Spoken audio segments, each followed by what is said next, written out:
Hello, everyone. Welcome back to Star Trek Club. How's everybody doing? We got Brandon Grimm back here. Hello. We got, as always, Adam Meredith there in engineering.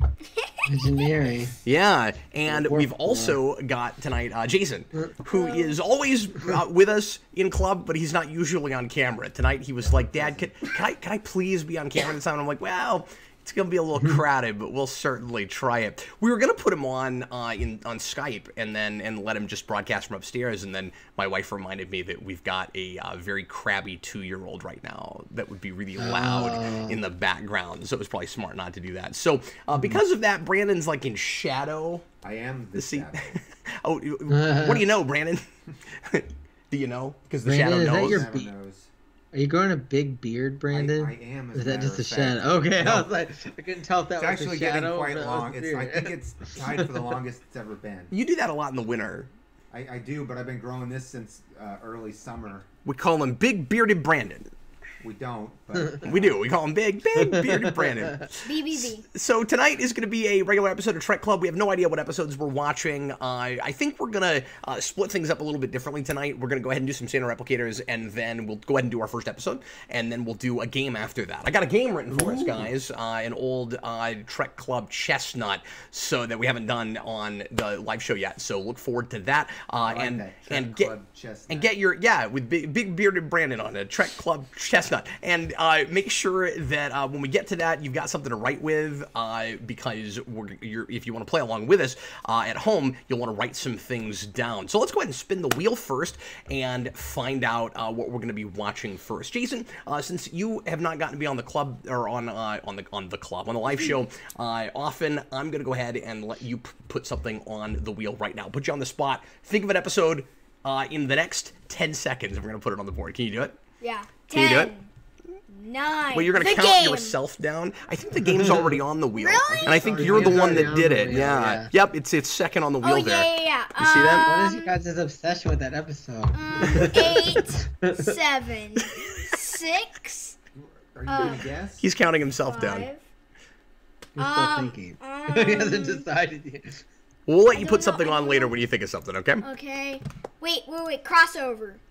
Oh, sure. I don't think that's on the wheel right now. All right, crossover. That is the, I want to say, first Mirror episode of DS9. It is the first Mirror episode. All right, let's go ahead and spin the wheel and find out what we've got, everybody. Thanks a bunch for joining us live if you're doing that. Thanks for watching after the fact. If you are hanging out with us later, and let's go ahead and spin the wheel right now. Here we go. Clickety click, click, click, and it looks like we're going to be watching Dr. Bashir, I presume, which is one of my favorite DS9 episodes, so that will be great. I'm very excited about that. Comma. Well, I was in a hurry. I had to get them all written in again because it deleted my list again. Yeah, it completely deleted my list. So so thanks for noticing that, Jason. Okay. By the way to work in some onomatopoeia in there too. Oh, always, man. Okay. Okay, so let's go ahead and do a little bit of standard replicator. I'm going to think of something first, and then we're going to let Jason do one. So you've got one in your head? Yes. Okay, I'm going to do something I've not done, so. I don't think, ever, Brandon. Okay. I am thinking of something that has to do with the production of Star Trek. Something that has to do with the production of Star Trek. And Brandon, why don't you go ahead and start us off? I am going to ask, is it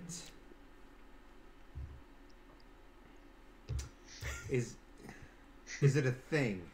I would not describe this as a thing, I don't think. No. Also, before we get really into this, let me mention, in case it's the first time you've watched with us, this is sort of like 20 questions, but it's an unlimited number of questions. You got to ask yes or no questions and trying to figure out what the thing is in my captivating little brain that I'm thinking about that has to do with Star Trek, and we're going to give the audience a turn collectively. So we'll let Brandon go, we'll let Adam go, we'll go ahead and go back to Brandon, and then we'll give you guys a turn collectively. So go ahead and throw in questions, and I'll pick the first one that makes sense to ask based on what has already been asked. So, Adam, we know that it is not in the category of a thing. Okay. Is it a person? It is not a person. Okay. Oh, I forgot Jason's here. Jason can also play. Sorry about that. Is it an episode? I'm so used to just these guys. It's not an episode. No. Brandon? Is it? Is it? Oh goodness. We need music for this game, I think. Don't. Is it Don't. related to? Don't. Don't. Is it related? Well, I can't. That's not production. That's different. Do do do do do do do. Okay, that's enough, Jason. Does this have to do with any of the main cast in a production? I don't know. I guess I have to say yes. I guess is the answer to that. Oh wait, it's Adam's turn. Wanderer, It's Ryan's Wanderer, has it been parodied outside of Star Trek? Yes. The answer to that is yes. I was hoping it was a person, but I was gonna guess Gene Roddenberry's attorney, Leonard Mazefish. No, I wouldn't go that. If it was just me and you talking, maybe. But... All right, Adam, your turn, buddy. Is it? Let me think here. Is it related to the production of the original series? It is indeed. Okay, because I figured if it was parodied, it probably is related to that or Next Generation. But Is it a prop? It is not a prop. Good question, Brandon. That was actually my question, Jason. So I've got to think of a new one. Good question. Is it? It'd be really funny though if you had asked a question. You're like, that was the question I was going to ask. And by the way, Jason, your question was terrible. What about? Is it related to craft services? have service. No. What would that even? What would that even I be? don't even know. I got nothing. Why are you so lost on this category, Brandon?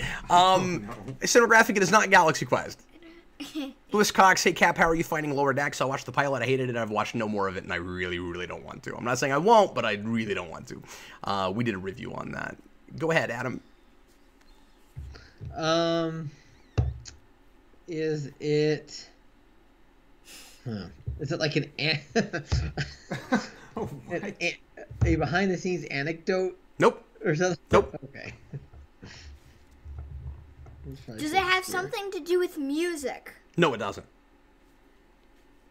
Then what the heck is it? Ooh. Does it have anything to do with a costume? No. Would that be I mean, classified as a prop? I mean, I will say, no. I mean, I would put that in a separate category. I will say that whatever it is I'm talking about could loosely be related to both of those things, music and costumes, but we're not looking for music or a costume. Okay. Let me just say that. Stussy says marshmallow dispenser. I'm not looking for a marshmallow dispenser, although that would, I think, be as much in canon as production. Cinematographic, is it technology? It is not technology. No. Adam. Is it? Let me think here. It's not a person. We've Is it really narrowed it down. Is it a set?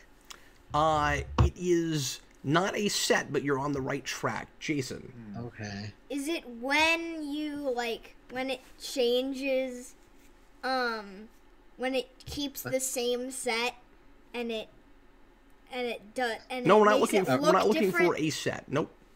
You're talking about a redress? Yeah, a Is that what you're redress. talking- Is it a How redress? would I even ask that? No. Is it soundstage? It is not a sound stage. Cinematographic, is it a planet? It's not a planet. Lewis Cox, is it the animated series? No, it is not the animated series. And we go back to Adam. We already knew it was related to the original series. Like I said, Adam, you're very much on the right track with that last question. Is it a model? No, not a model. Okay. I guess that's kind of a prop, a little bit, but not. Yeah, that's a gray area, isn't it? Because nobody interacts Yeah. with it. But yeah. Is it the camera? Nope, it's not a camera. This is a camera. This is not obscure. This is a thing everybody in this room knows. And I will also say this is not an intangible thing. Oh, I was gonna ask if it was the production company, but that's intangible, right? Yeah. So you can hold it. Well, Or then I'm you just can gonna touch it. ask. Then I'll ask. Is it bigger than Worf? Yes. Can you hold it? It's not your turn. It's bigger than Worf, Jason. But you could. Wait, it is bigger. So, Lewis Cox, what we're looking for is something related to production. So it's not going to be like a starship. Go ahead, Adam. And no cinematographic is not an episode title. It's not an intangible thing. I also have done episode titles inside of normal canon in Star Trek, so I don't know that I would do that saying production.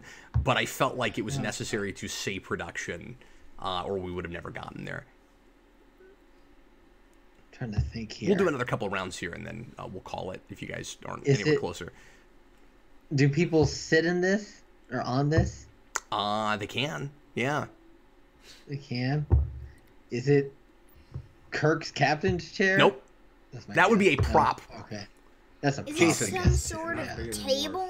It's not, nope. Nope. Mm-mm. And like I said earlier, I would not classify this as a thing. I guess it technically is a thing, but there's a different category that we've not gotten to yet that I would put it in. And as I said, Adam was very much on the right track when he said set in getting us to that category. Brandon. Yeah. Is Oh. it? I think I know what it might be.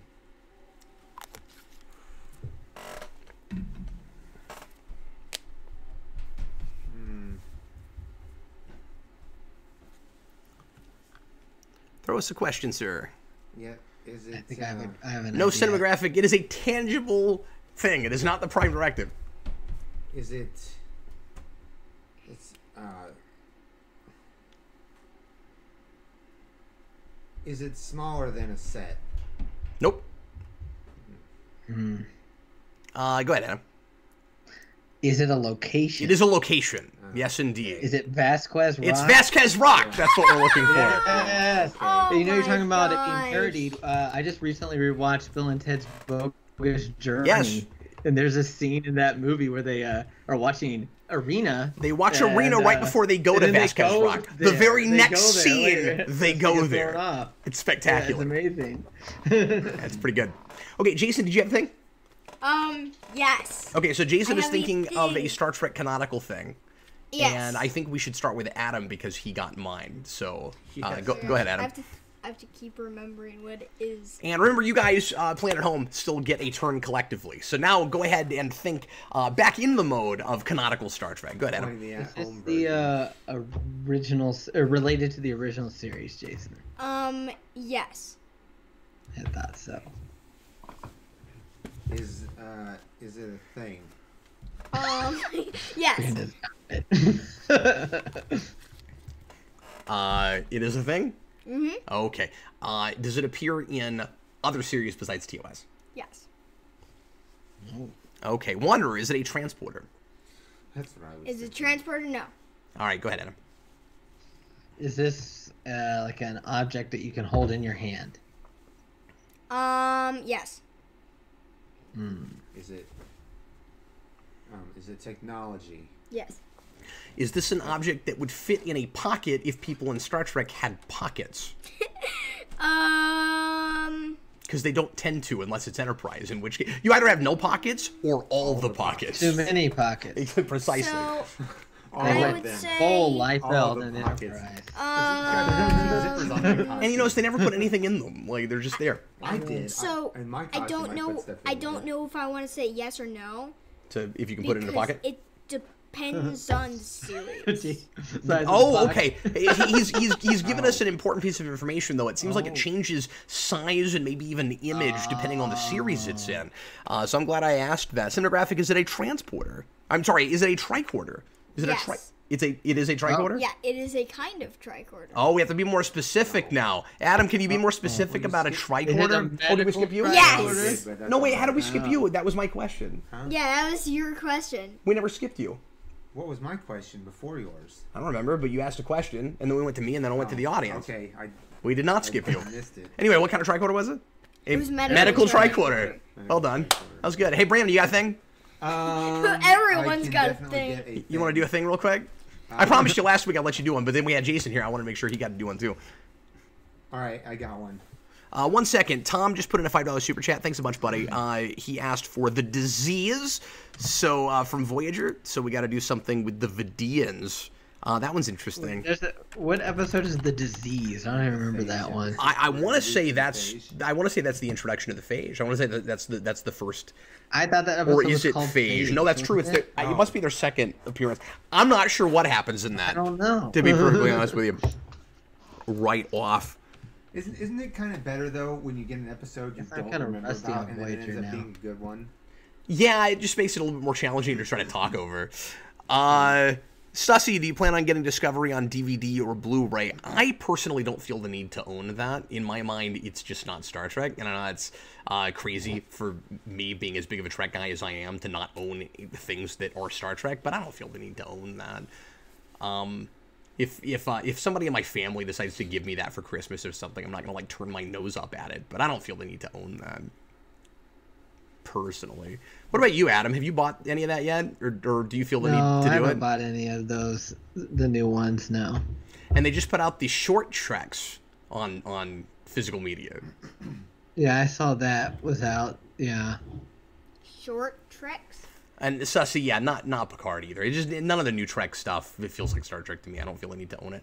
Okay, let's go ahead and do Brandon's thing if Brandon has a thing. I do have a thing. Oh, you do? Mm-hmm. Okay, cool. Well, we'll start with Adam again because Adam is Cox 2 for 2 got it. this evening. Oh, Lewis Cox got the medical tricorder before Adam did. Awesome. Oh. Well done to you. I didn't see that.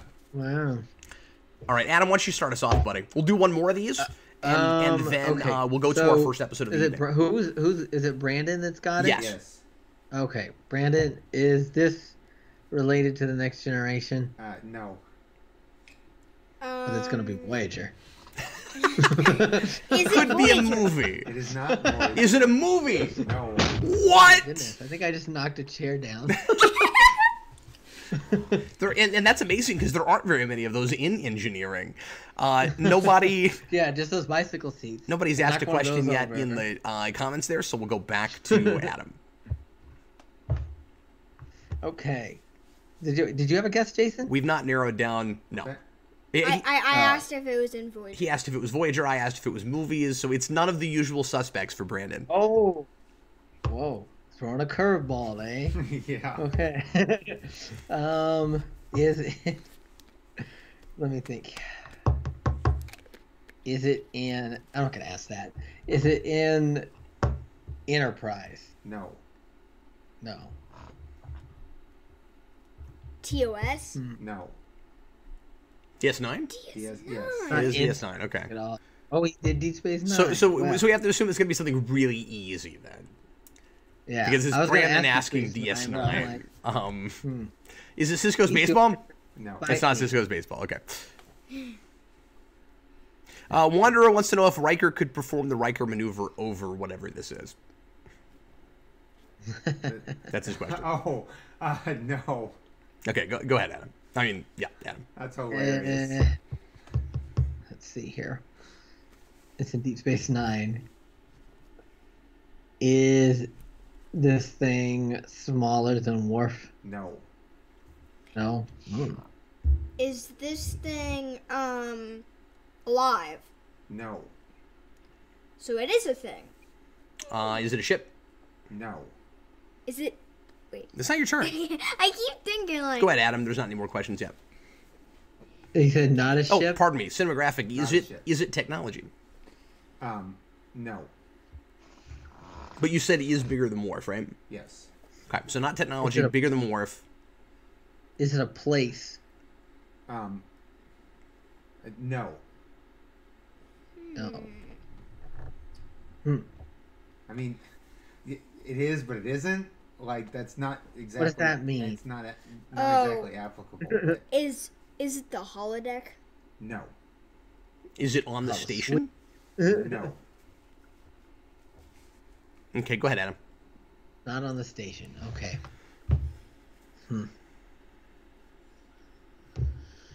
It isn't. It's not a place. It's Schrodinger's place.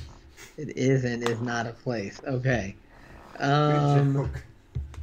Let me think here. Is this like an anomaly in space? No. Okay. Is it Thought it might be the wormhole. I don't know. is it space? No. space? Is it space? Is it man-made? It's appear in more than one series, then I guess. Yeah. You would be able to say no to all those other. Anyway, is it man-made? It's not natural. It's artificial. Okay. Go ahead, Adam. Oh gosh. Let me think here. And you said it's not technology. Yet it's made. Broad It's spectrum. made by. Sorry, what was I that? said broad spectrum. It's not technology. He's giving us a lot of non-answers. He's saying it's not technology. He's saying that he won't answer man-made directly. He's saying it's not natural, and he's saying it's not a place, but it is a place. So like this isn't leading me anywhere. I'm very confused. It's got to be something pretty obvious. No deep cuts here. Deep Space I wouldn't- Nine cuts. I wouldn't think. Yeah. I don't know. Let me think here. And he says bigger than Worf. It's bigger than Worf. Is this thing, can it be used to harm someone? No. No. Okay. Is it I'm gonna lean towards. Is it a place? Yes, it's a place. That's what I'm gonna lean towards on that question. can you touch it? Yes. It's a place. Is it on a planet? No. And it's not on the station. It's not on the. And it's station. only on DS9, whatever it is. What the heck? Yeah, I don't know. Is it outside the dimension of the rest of the show? What does that mean? Is it like, is it not on the same, universe as the rest of the, I mean, like, is it, Is it in a different Whatever it is, it could be universe? mirror universe or something, Brandon, is what he's Not saying. Is mirror it universe. Yeah. or the or just place any where other the heck universe? the prophets live? That's not a crazy question that in Star place. Trek, Brandon. Yeah, He's I saying, don't know. is it in our universe? I wasn't understanding the question. It's in the universe. Is it I'm pretty close to give up mode here myself. is it in the Delta Quadrant? It wouldn't be in DS9. Voyager. Yeah, it's Voyager. Gamma quadrant. Yeah. Yeah. But yeah, if it's not in the station, it's not on a planet, and it's not a ship. I kind of got nothing. Like I can't think of anything that would only be on the Defiant that Brandon would know. Like, help me out here, Adam. Like what are we not thinking about? I don't know. And it's bigger than Worf. Well, he said it's a place. Now he's given us place, so Oh, so he's being gonna- being bigger That's than true. Worf is no longer a surprise. That's not a. That's right. And you said it's not in the Gamma quadrant. You kind of. Well, we didn't ask that question. Okay, I'll ask it. Is it in the Gamma quadrant? Don't believe this is in the Gamma Quadrant. Oh, okay. Don't believe this is in the Gamma quadrant. Well, I hate to give up, but I don't Yeah, have I any give up. I don't have any I ideas don't- here. I don't know anything about DS9 either. What is it, Brandon? It was a space station. It was Empok Nor. Oh, Oh, it wasn't. I guess that's definitely a place. Yeah. yes. Yeah, but it took too long before we finally got him to place, so my brain wasn't going to that. Well, I wasn't thinking of a space station as a place, and that was my problem. Yeah, that definitely counts as a place. Yeah, it does. Any place where somebody lives in would be a place. Yeah. Yeah. See, Sorry, now you threw I've me had off this with that, problem and then I was thing, like- and now I've had this problem with place. uh-huh. I might have a problem with person next time. Also, well, and the other thing too is you can't say that's not technology. You Yeah, said it's not technology. Like you answered a lot of Look, And things then he Space said station you said broad technology, though. spectrum technology. because it's technology. because Just because it's not a device doesn't mean it's not And also- technology. It's Anything built could be and it has. and it's man-made, and it's But you don't say a starship is technology. Yes, you do. Absolutely, yeah, you do. you do. It's technology. You can say language is technology. Anything. Well, generally, you probably wouldn't say it, but anything. But I mean, yeah. Don't throw him off like that. Yeah. And Brandon, I guess anything you're you, right. anything you right. build that requires like circuitry and computers, like it's technology. Yeah. It's in the broad category of technology, right? Right. Like, yeah. Okay. Let's go ahead and get to our episode, or our first episode tonight. Is gonna be Dr. Bashir, I presume. That's gonna be in DS9. I want to say season 5. It's 5 because they're wearing the gray uniform, so it's got to be 5. That's right. And guys, I'm going to take just a quick break here to get this set up and make sure that my audio is working okay. That pesky audio. Stupid audio. Because sometimes you have problems. Because sometimes you have problems. What would that be a slogan for? I don't know, Brandon. Probably like a tow truck company. A tow truck, because sometimes you have problems. I like it. All right. Guys, I'm going to take a quick break, and we'll be right back. That's just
Okay, folks, sorry about the delay. Having really weird audio issues again. I don't know what the deal is. It just, you never know with this machine what's going to happen with the setup we have right now.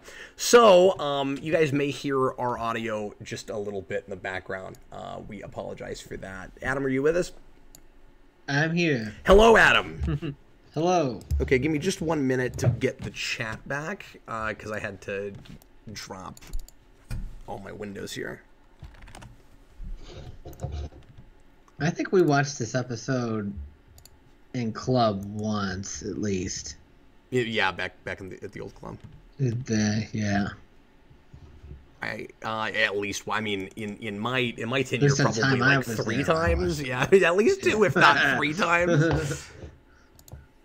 Yeah, we watched a lot of the same stuff.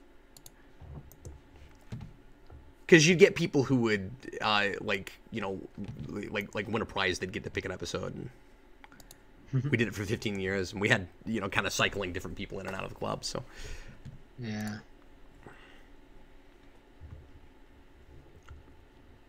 All right, folks. So Dr. Bashir, I presume it's gonna be episode 16 of season 5.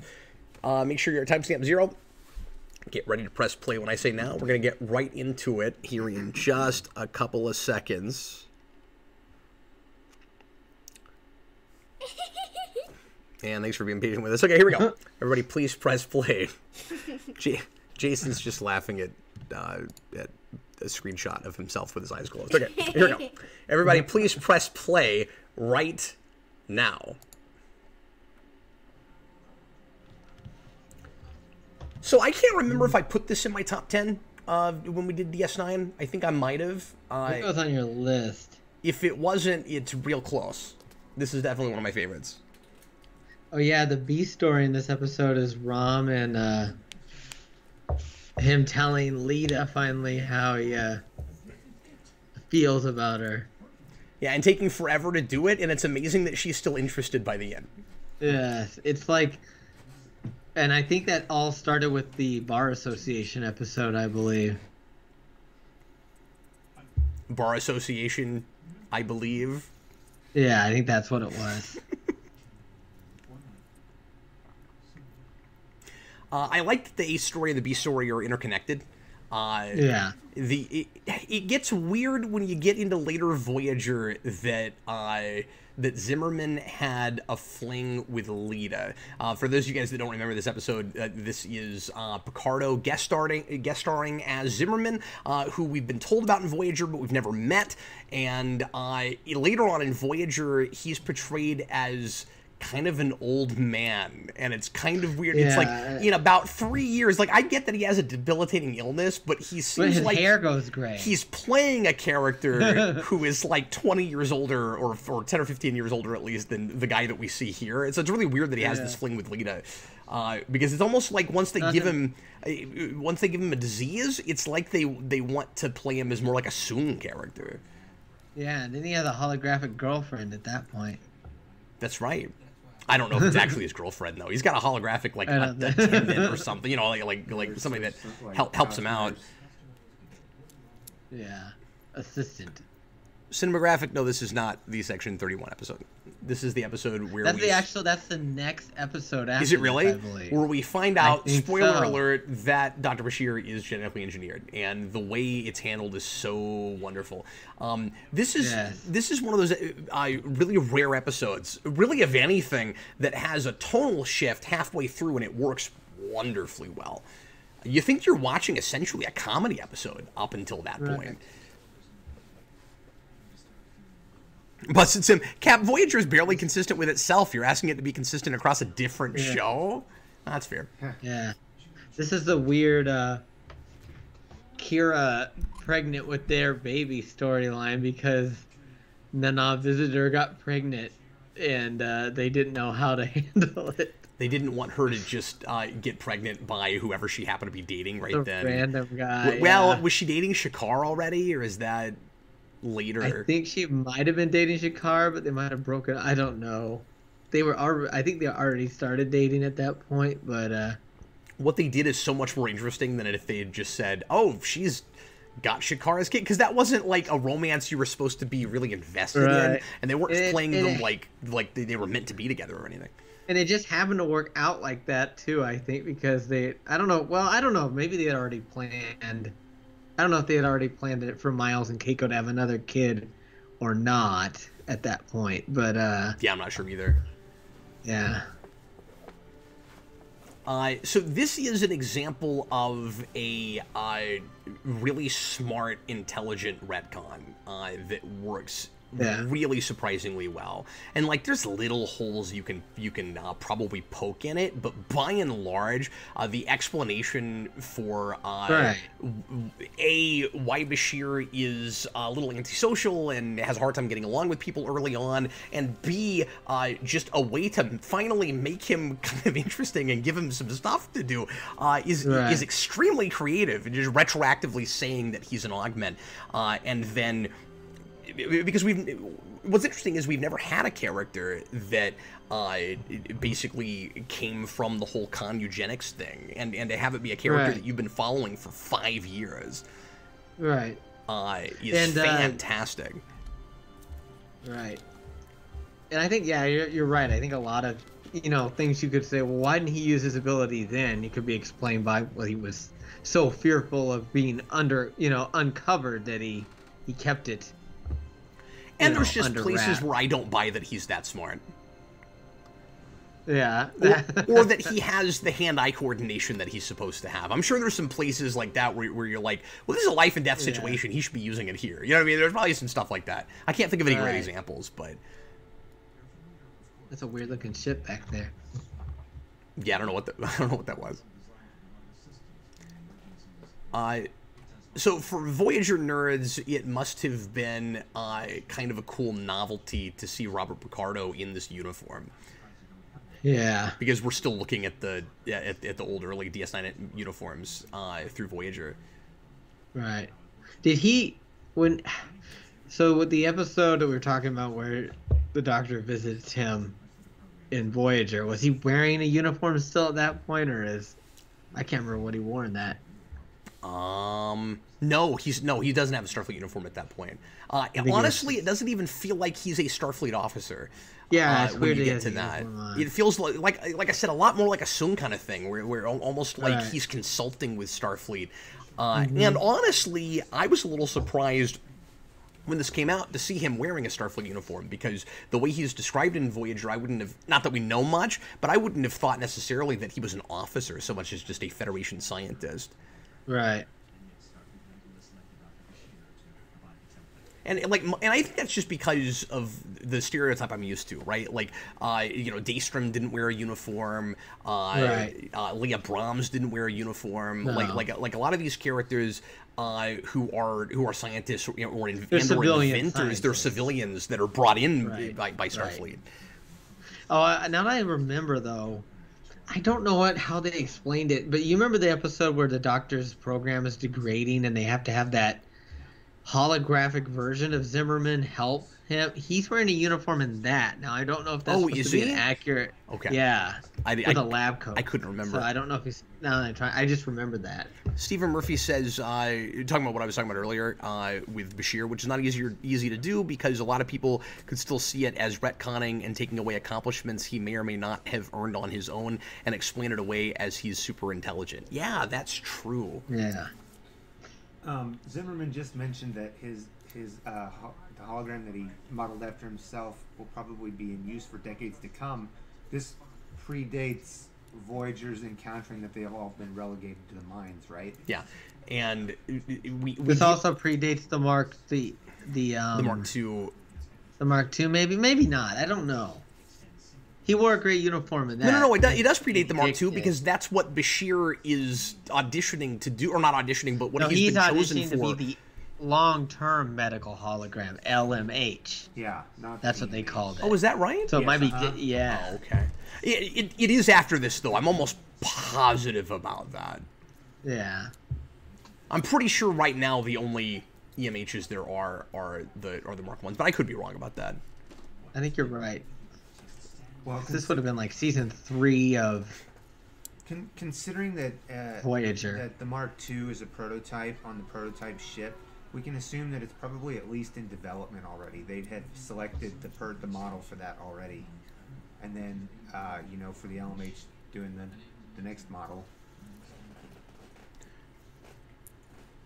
But yeah, Brandon, to your point earlier, we actually in one of the Zimmerman episodes kind of deal with how he is, upset about those holograms being used for waste disposal and stuff now, and how humiliating it is that his visage is on all of those. Yeah. Stephen Murphy. That's one of the reasons why he's so upset to see the Doctor when he comes and visits him. This is a reminder of what his creation had been relegated to and stuff. Yeah, it's kind of surprising. There's a whole timeline of mythology just for the EMH thing. Stephen Murphy, this isn't like Principal Skinner ultimately with, well, yes, of course, with Armin Tamzarian, which if you're still against any idea of retroactive backstory, people could still see it as. Yeah, but it's just handled so intelligently, and to your point earlier, that the idea that like retroactively some of his accomplishments might not count now, I think really works because there are real consequences for the fact that his father had this done to him as a child. Right. And so, like, he does, to a degree, kind of have to pay for that. And it's also not his fault. I mean, like, Bashir is very much the victim in this situation, but his parents are not completely vilified either. And when we get to the end, like the best, Star Trek episodes with these kinds of moral, or ethical conundrums, it's more complicated than just good guys and bad guys. And his by the end, you come to really understand why his dad felt the need to do that. But it was a mistake, and he does pay for it. Right. And happily, Starfleet is really good at making exceptions when there are extenuating circumstances for things. Like, this is treated a little bit like the Data thing, where it's like, well, we're not going to say that all like sentient robotic organisms count as citizens of the Federation, but we'll make an exception for Data because he clearly does. And it's the same kind of thing with this, where it's like we'll make an exception for Bashir because it is an extenuating sort of circumstance. But somebody does have to pay for it because something illegal did happen. Right. So how cool is this shot where they have doubles of both of them in here? I really dig the when they were at the console and then the two were in the back. Well, and we'll use that as a major plot point later in the episode. There's going to be a big surprise later where we think it's Bashir, but it's actually his underdeveloped hologram. Yeah. Which is a little contrived in that moment, but it's not bad.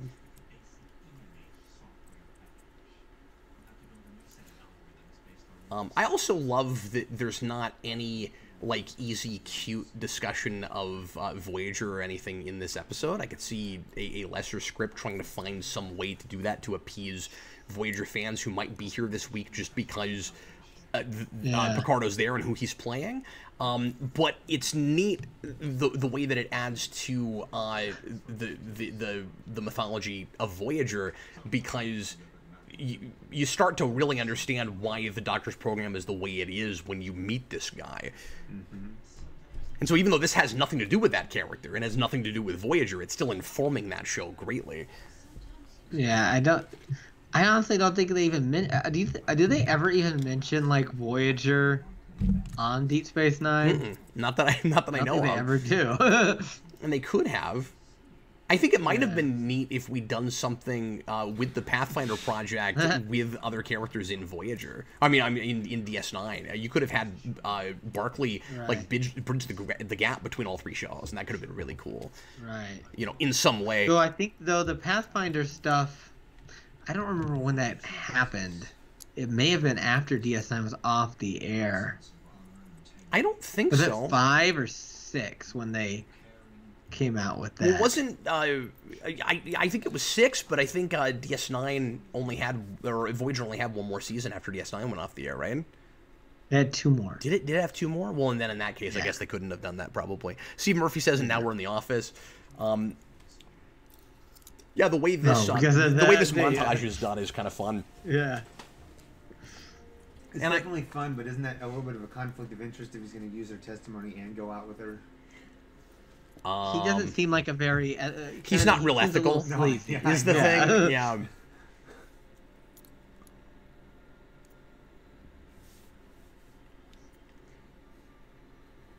I guess that's a conflict of interest if she is like... That's a good point. Like if she knows him very well, or cares much about him, or if they were like enemies or something, because then their dating could like sway. Or he's like coercing her to do. Yeah.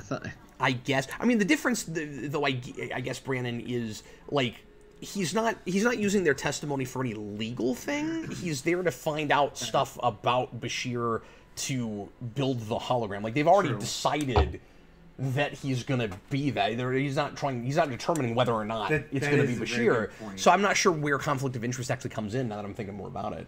Yeah. That sounds better than what I was thinking. Yeah. We're not talking about court-martial or something. Like, a little sleazy that he basically asked her under the pretext of the interview so he could ask her to dinner. That's really that's where the ethical issue comes from, but not necessarily that she knows Bashir. Not right. This is really the first place where Lita gets very much to do. Yeah, she's always kind of an odd character. Because before this, I mean, you get the sense, she's basically just like the bimbo that Rom is into, but then you get like flashes of intelligence where you're like, okay, there's probably more to her than the bimbo thing. Yeah. In this episode, they really drive that home. Yeah.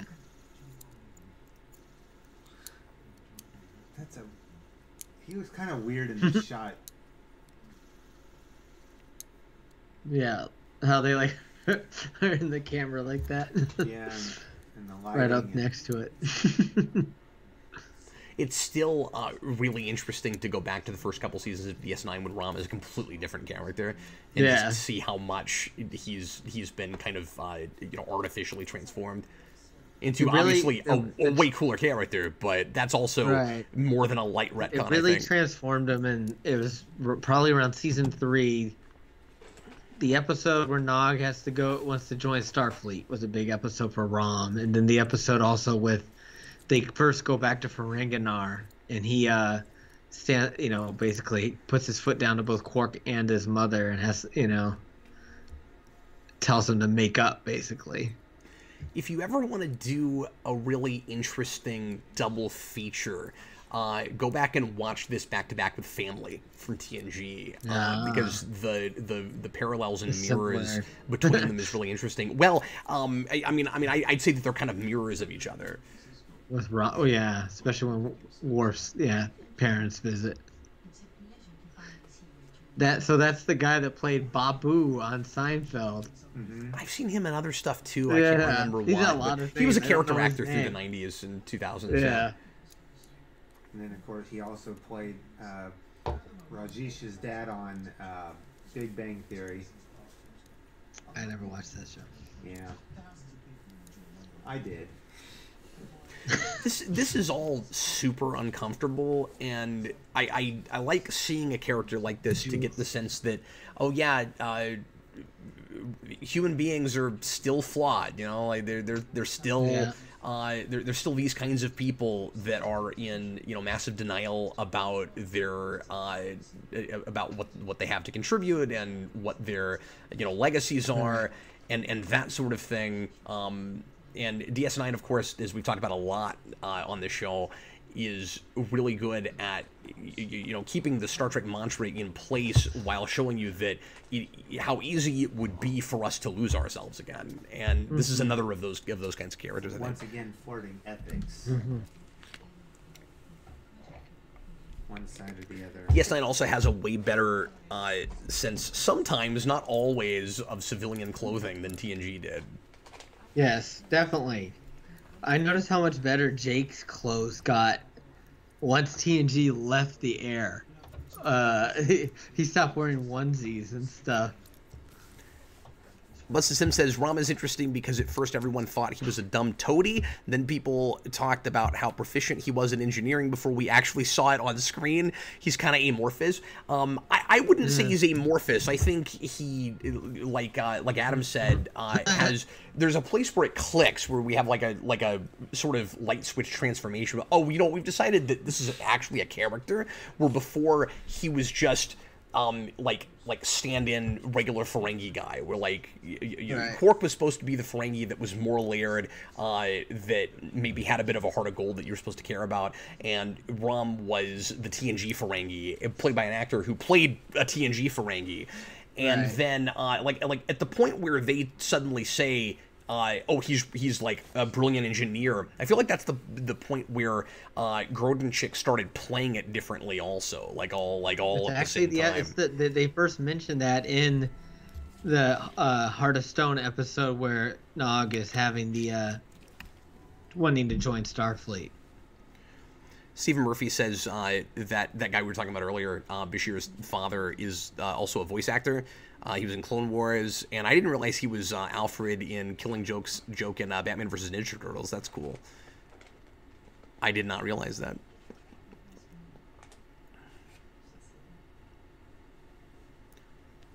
And this woman says Stephen Murphy, playing Bashir's mom, is an anthropologist and has written a lot of books on it. That's interesting. I wonder if she did any other acting. Tom, I thought they had sonic showers. Well, that's a good point. Yeah. It's Cardassian showers. Maybe the Cardassians didn't have sonic showers on the station. Yeah. Jason, have you seen this one? I mean, I feel like I showed you this I at some remember point. this one. Yeah. yeah, that's a bit much.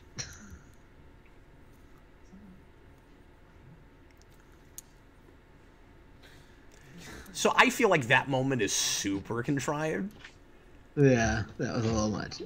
I don't see why that was necessary. No. Like, I'm not even sure what that does for this story or this arc, really. Or did she? Because I've heard people say, well, she's such a tease, she did that on purpose, I and think she I did it on don't purpose. buy that. I don't I don't know. I think she is. I think they can't decide how much of a ditz she is, and I think that was supposed to be Yeah. her being a ditz.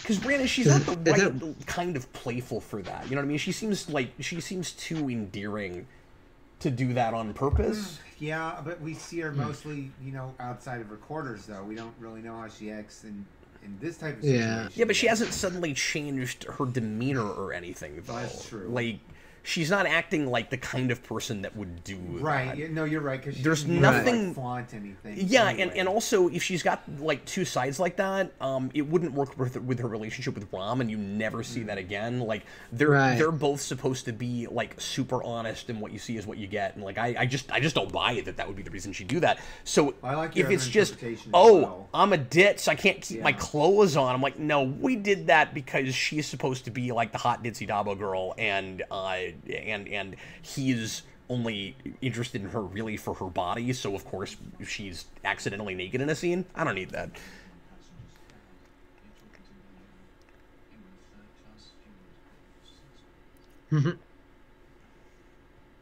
Busted Sim, as for Julian's mom, apparently they couldn't find an actress to properly fill the role, and I've never heard this. And rather than cast an actress of a different race, they went and found an unknown. That's interesting. Yeah, I didn't know that. She's not bad.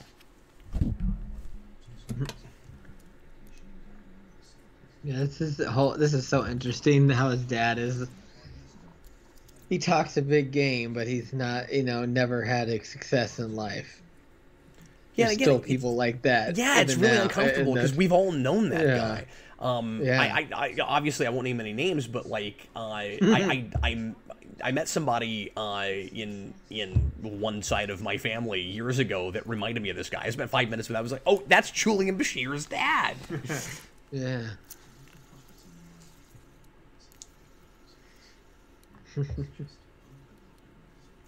This is a wonderful mystery because you don't realize you're looking at a mystery until pretty far in. So like you know that that like something odd is going on, and that Bashir is really suspicious of his parents. He doesn't trust them, and is afraid that they're going to say something they're not supposed to say. But you have no idea what we're talking about. And it's such a satisfying payoff and a gut punch. It's over halfway through the episode, and they haven't even really revealed it yet. And this is a wonderful example of giving your audience a little bit of credit and not holding our hands too much. Right.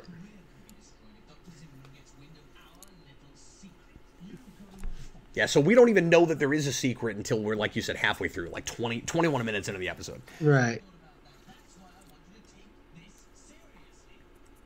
And this is where you have that shift, and then it gets, of course, when we find out what it actually is, really serious, and you kind of wonder, like, this is one of those premises at the beginning where you're like, how are we going to get a whole episode out of this? You know, how do you get a whole episode out of Bashir is going to be the next model of EMH? Right. Something like this has to happen, or it's going to be, this B story is just going to take over. Right.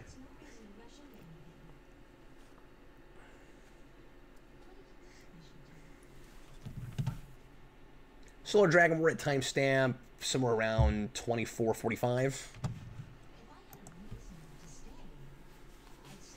So, Adam, do you find this Lita Rom story like kind of a slog, kind of irritating to get through, or do you find it like I don't as find cute it's and like endearing as they were? I'm of two minds because I Yeah. really like Rom, but I don't really care for Lita all that much. Oh.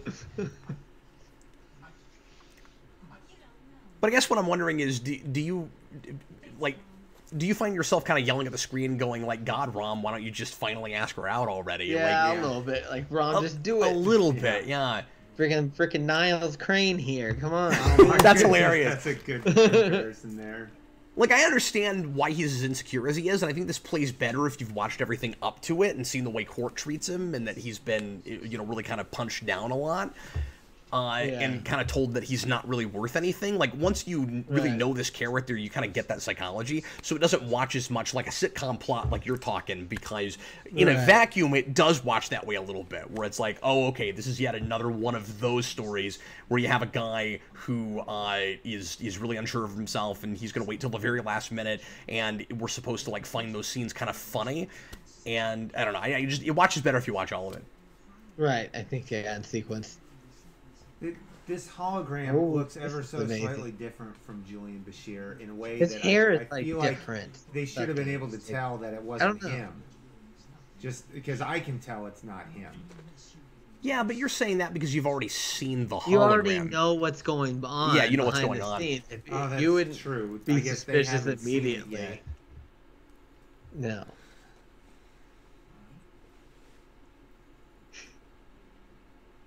And also, he was, like, the hologram to them, just because of the facial expression he's wearing, looks more like him than it does to us, because the last scene we saw them in, he had this massive scowl on his face, not altogether different from what the hologram is doing. Yeah.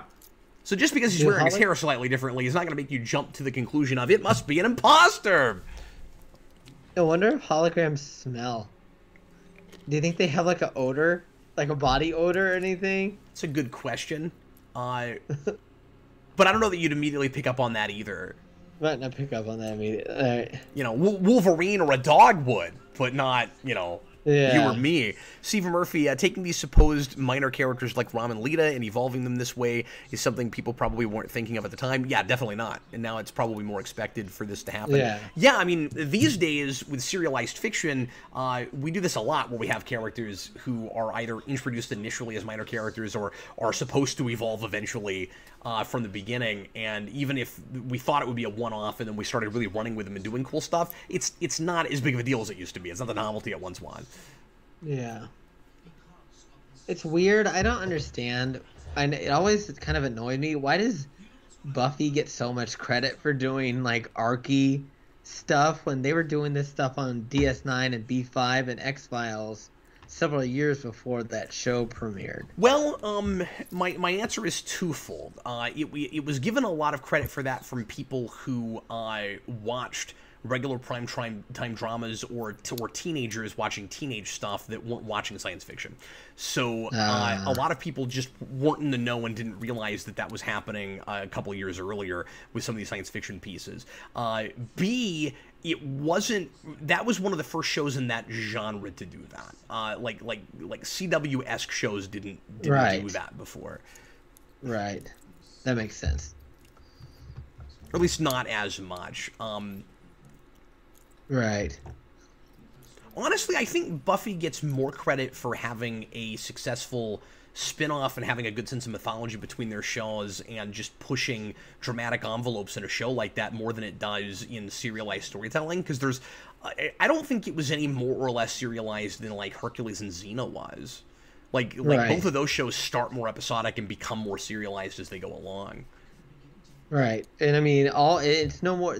They started doing kind of serialization and archy kind of stuff in just regular prime time in like the 80s with like Hill Street Blues and St. Elsewhere and Yeah. shows like that did some of that. And so I don't know, but I'm not that familiar with Buffy, but I was just curious on your perspective of that because I knew you were more familiar with that than I was. Yeah, I mean, I think people were more, like I said, impressed with it just because of some of the envelopes it pushed and that it Right. kept a decent sense of its continuity most of the time, although it had mythology issues. As far as serialization goes, one of the most interesting examples of really early serialization are some like 50s and 60s sitcoms. Where it's not like an ongoing story as much in like, you know, characters that are changing and growing throughout a show, but Right. you get things like the Beverly Hillbillies where from the very beginning it's really surprising how we've got plot threads that are kind of winding in and out of episodes, and I was surprised to see Right. that early. That is a show, by the way, that if you've not watched it in a long time holds up way better than you would expect it does. It is Right. really watchable. This is a wonderful soliloquy speech Yeah. that Bashir has here. Talks about jewels. And you can kind of tell that he was ready for a character piece like this. Like, Affadal is just eating up the scenery in every scene he's in this. Where he's Right. like, I was really, like, he's got some cool episodes before this, and he's got some serious episodes before this. But he needed this background where it's like, okay, finally he's really Right. found this character. And it's cool that the very next episode is a big episode for him too. That's the simple investigation. That's the Section 31 episode, right? Yep. Yeah. That's the very next episode. Well, and I would make the argument that, I mean, it's hard to fully say this because of all the characters in the show that finally started getting character pieces and even your like non-regulars, your recurring characters that did that. But at least as much as you can in DS9, Bashir almost became like DS9 7 of 9, where like once we did this cool thing with him, we couldn't stop doing character pieces about this character. Right. Some of that also Right. felt like catching up, where it's like, now that we really got this guy, I don't know, in a way he almost watches like a character that we finally just added to the show once they've decided what he is.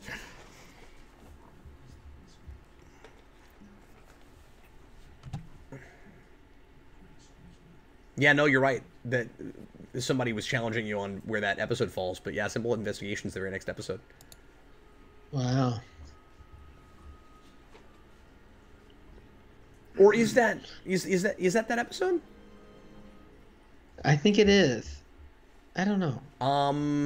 No, that's an Odo episode. Oh. No, that's something else. I forget the name of that right off, but no, it's not that one. I thought that was later too, but I was trusting you because I figured you were just looking at the episode list. The negus that you didn't. That's hilarious. Yeah, that almost implies that the Negus is like a religious figure. Yeah, almost like a deity. Yeah. Well, I mean, they are like the best Inquisition. prophet, right? Inquisition. I knew that. It's just been a while. Season 6. They would be held in high regard because they're so good at profit.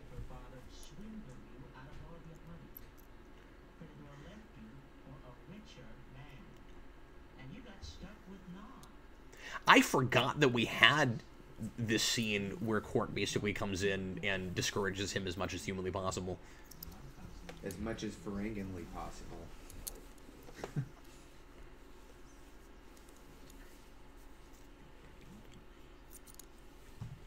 Adam, you've turned your audio off. Like on Skype. Sorry. Okay, am I back? Yep. I don't know how I did that. But Not either. yeah, Quark is always doing this to his relatives and stuff. Is part of it is he's insecure about himself. Yes. Part of it he's a very traditional Ferengi. Yes. And he feels like his values are being challenged too. Yeah, you're right. We're really consistent with him all the way through, and that's a character that I think is exactly the same in the first episode as he is in the last episode. Yeah. Not that he doesn't grow a little bit, but I just mean like there's not any tweaking that we have to do with Quark. Like he is fully realized from the very beginning, arguably. Right.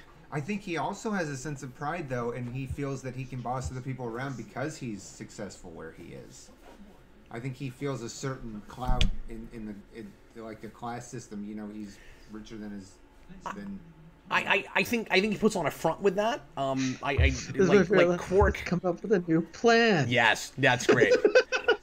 No, Brandon, and you're just not probably familiar with this because you haven't watched enough of the show, but like Quark feels like insecure because like he's got a cousin who owns a moon and he's just got a lowly bar. Like got a bar. He's a Synthahawk king. He likes to talk a big game like look how successful I am, but like he's not satisfied with just a bar. Of course, but S rolls downhill, so you know.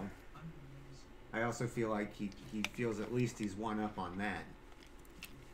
Butts the Sim says that Adam must be in the Timescape Enterprise D engineering because the warp core is frozen. No, I'm going to draw a thing. He's going to go make a smiley face in the warp core. Stephen Murphy, the more Siddig like yells, the more he begins to sound like Malcolm McDowell. Yeah, I agree with that. Are you just joking when you say his uncle, or is Malcolm McDowell actually his uncle? That's not true, is it? Is it? If that's true, that's amazing. I didn't know that. I gotta look that up. Let me look. But yeah, this idea that they felt like they had to, genetically engineer him so that he would have a fair shake, is really sad and tragic. Yeah. That is. Is it true? Wow, cool. Is that cool? Yeah. I also really like the kind of social commentary here about people who are worried that their kids aren't doing as well as they're supposed to in school, so like they jump the gun and they compensate too early, and that resonates with me a lot. Kids that will get like put on medication for things that I would argue it's too early to even diagnose in childhood, or like holding them back when they don't really have a developmental problem and things like that.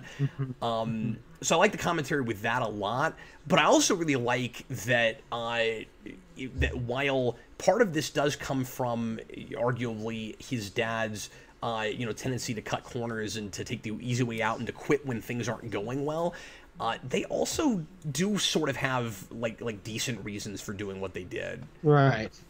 It is understandable why they got there, even if you wouldn't condone it.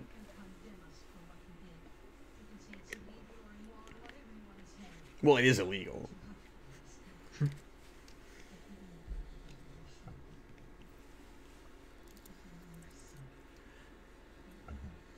And another thing that I think would resonate with a lot of people is this idea that he resents them his whole life for doing this to him and never fully understands their motivations because it's not a thing they talk about. And I think a lot of people have something like that with their parents somewhere. Right. It was like a thing that happened when you were too young to question it. And then you've spent, all your years letting this bubble up and fester and think about like all the terrible reasons that they did this thing. And the more altruistic notions wouldn't even come to you. Right. And how many relationships can be repaired or not have those kinds of problems in the first place simply with communication? Right.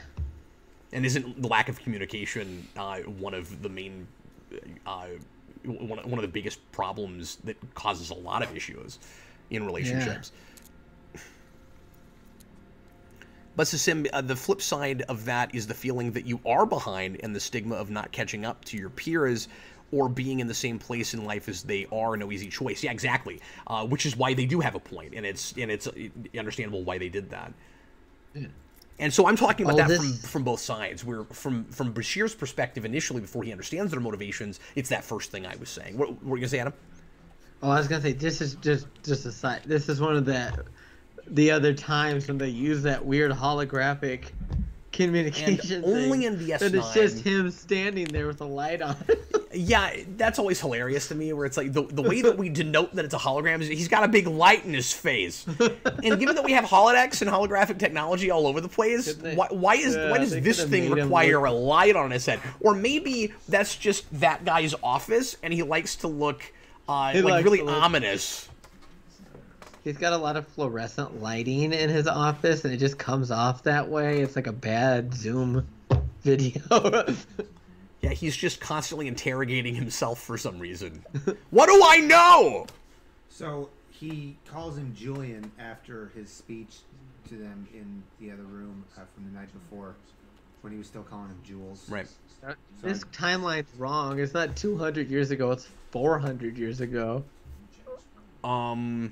Yeah, that's true. Well, and there's this really awkward, inconsistent thing with later Star Trek where you have, because I've heard people talk about this with Enterprise, like that worked on Enterprise. You'll have people who come into Star Trek and they want to try to make the years kind of ambiguous, where they go, well, we know that didn't happen in the real 1996, so we have to pretend like it was somewhere else. But the problem is Star Trek has a timeline.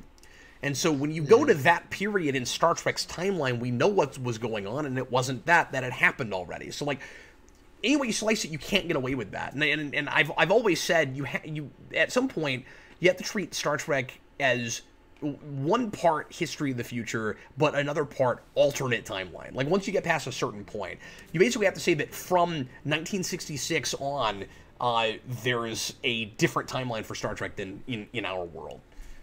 Mm-hmm. And sometimes you can mesh up things that actually did happen. You can blend it together, but you still don't ignore what happened. Which is why we've talked about this, but it's always driven me crazy in the season 3 Voyager. We go back to 1996 and there's no discussion of the eugenics wars whatsoever. It's like that would be going on right now, and California just looks totally normal. I'm not looking forward, by the way, when we have to watch that. That episode is terrible. Which episode? That's Future's Sarah Silverman Future's End. 3. It's season 3. It's bad. Stephen Murphy, you can't keep trying to change your future to match ours. Just keep it as the timeline you set up. It's impossible to keep it consistent. Yeah, exactly. Busta Sim, that just speaks to my new Trek anger. Star Trek Picard, if you can holographically recreate perfect monitors, people, and furniture, why do you need ethereal holo controls? Because it's cheaper, and not that that show looks cheap, but it just makes it easier to be lazier. Couldn't he take in the turbo? Site-to-site transport? Yeah, site-to-site. And on the station, you don't even really need site-to-site that much because you have a lot of stationary transporters that you can just get in and then they go someplace else, which I always thought was really cool. I always thought it was really neat that they had the transporter right there in ops. I always thought that was a really cool thing. Right in front of Dr. Zimmerman. And I see. Awkward. This is where the ditzy thing comes in, Brandon. Where like she's not being manipulative. She just forgot he was standing there. So that's more consistent with the "I forgot I wasn't wearing clothes" sort of thing. So look at that. He wears a Starfleet uniform, but I just noticed he doesn't have any rank. I think she's too oblivious to even thought to do that. I think that's too manipulative even for that character, is what I'm saying. I get you. I do. I think you're probably right about that. But yeah, if I had to make a list of like greatest best ideas where like retcons were really warranted, this is one of them. Or like just retroactively telling us a character it wasn't exactly what we thought they were the whole time, because there's also built in a really good explanation for why we didn't know about it the whole time. It doesn't feel so retroactive. Right.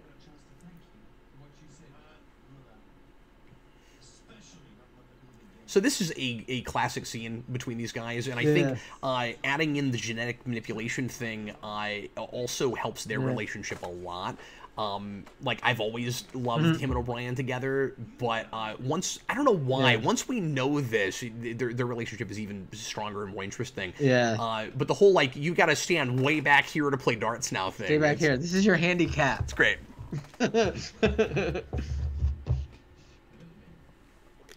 Busted Sim, I think a lot of people forget about World War III, which would have absolutely destroyed so much culture and history and records that not a lot of our world would have survived into Trek.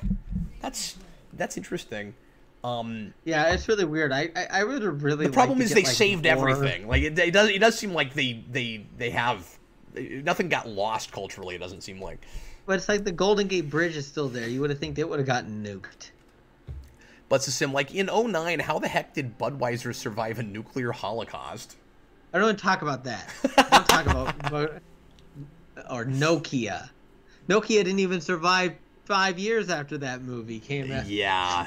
I don't think it's still around. I think it got bought by Microsoft. Let's date our Star Trek movie. It's not like Babylon 5 where they had Zima. Zima! Yeah, that's my favorite product placements ever. That's great. Zima's back. I saw it at a gas station. Oh, really? I'm gonna have to get some because I've never had it because I was too young to drink. I saw it at Quick Trip. Well, that was really fun, guys. That is one of my favorites. I'm so glad that that came up and that was on the wheel. Let's go ahead and yeah, Brandon, you can talk a lot, but I think you probably just didn't know that episode. I've seen it before, but it was nice to see again. Yeah, me too. At the end, some of these episodes of DS9, though, I always get, like, I can never get a good feel for when and how many, like, Federation ships are going to be docking, coming in and out of the dock of Deep Space Nine. Because in here, you see, like, 4 of them at the very end. And that just, well, it's also, like, during, like, the episode before this, the entire Dominion fleet had just poured through the wormhole. So that's probably why there's a lot of Federation starships there. So guys, in trying to figure out that issue I was having, because not to get too inside baseball, but my audio settings for whatever reason weren't allowing me to even play Netflix, so that's why I had to flip it to my speaker. And in trying to fix that, I dropped all of my Google tabs, including the wheel. And I saved the wheel meticulously, and it did not come back. So we're going to have to choose our next episode some other way, I think. Yeah, the box. I don't have the box. Well, I don't have the box close. Yeah. Okay. Would you guys be okay, since Jason isn't here all the time, if we just let Jason pick the next episode? Would that be? Jason, pick the next episode. Would that be terrible? It depends on what episode it is, maybe. Should we make him pick from the list, or should we just let him pick something off the top of his head? Yeah, just let him go crazy. Pick from the list. That's as close to random as we can. Go get nuts, for the kid. list we have. Yeah, but he might give us a really good episode if we stay off the list too. Well, yeah, the list has good episodes. Yeah, I mean, didn't you? Well, yeah, I know, but just something we wouldn't expect. That. Well, true. I did we put can do that. I mean, I did Jason's put pick. something on the list. What did you put on the list? I put crossover on the list. Yeah, we did just know. do a DS9. Yeah. Should I pick something for like Enterprise or something? One thing. Well, let me suggest this. One thing that is on the list that you put on the list is your favorite TOS episode. We could go ahead and knock out Arena, especially because I did Vasquez Rock at the beginning of the show. Yeah. It would be a good time to do Arena. Yeah, and I haven't seen that in a while. But Be a good time for Arena. Or we can do, because I also put my favorite Enterprise episode on there. Which was what? Similitude. Similitude. Yeah. I don't want to Are you okay with Arena? Sure. Because we I can do would be- We haven't done Arena. hardly any TOS in our We haven't show done yet. nearly enough TOS, and I think this would be a really good time for that. We've done Okay. one TOS that cool with you? episode. Okay, so we'll do that, and let's go ahead right now and do the game I set up for today. This shouldn't take very long at all, and the reason it should be quick is because today we're gonna play Rapid Fire Trek. Oh, hey. Rapid Fire Trek. Unfortunately, you can read all the categories on the side. So what I'm gonna do is just read them and not put them on the screen. So that you guys can't see them ahead of time, because the idea is to... You can't do slideshow? Yeah, I could, but I would have to reset up where it goes. Let's see. Yeah, that's true, Jason. I could just put it on the primary monitor. Good thinking, kid. Yeah. Yep, there we go. All right, thanks. You fixed it. Oh, wait, how do I drop this thing? Forget it. Uh-oh. Because it's putting up the presenter thing. Yeah, I'll just read these to you guys, because they're just quick categories. So here's how this works. I'm going to throw you guys 20 categories. Brian, can you pull your phone out? And I have my tablet out. Do you have any battery on your phone? Yes. Because you guys are going to want... This is going to be like a quiz, but it's open-ended. So each category that I throw at you, you just need to write down one thing from the category. But okay. we're gonna do this somewhat quickly. I'm not gonna give you a lot of time to think. So these are broad, open-ended categories. Some of them are easier than others. Some of them have more possible entries in them than others, and it runs the gamut of Star Trek, as I usually try to do. So write down whatever first comes to your brain for each of these things. See if you can come up with something for all of them as much as humanly possible, and then we'll go back through and we'll figure out what these guys all wrote down, and you guys can play at home as well and see if you can come up with at least one for each category. Here we go. The first thing we're looking for is, everybody ready? I am. Okay, the first thing we're looking for is a Federation planet. Write down any Federation planet, everybody. I don't know if that's a Federation planet, but okay. And next, we need a season cliffhanger. So we're looking for an episode title here. A season cliffhanger. First thing that comes to your mind. Wait, season cliffhanger? So like first season to second season? Like at the end of a season, it's a two-parter that ends on a cliffhanger. Oh. To be continued. Okay. And next, we need a character that only appears in the movies. Dang it, I don't remember the name. Everybody's... I heard the yeah, character I from got the it. movies was the last character I heard. Okay, next, we need a uniquely Klingon artifact. A uniquely Klingon artifact.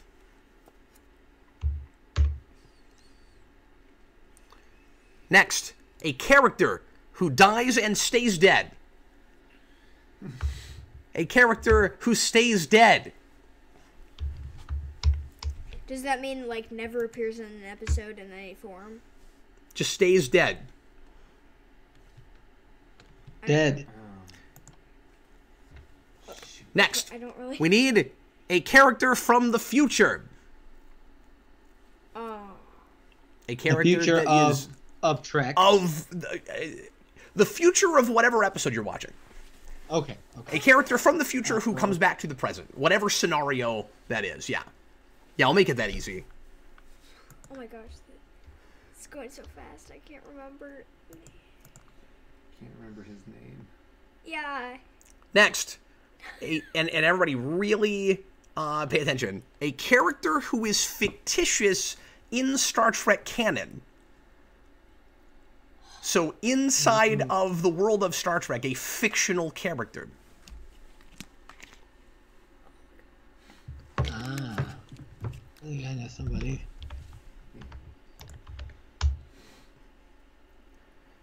Next, we need a TOS episode featuring Scotty. A TOS episode about Scotty.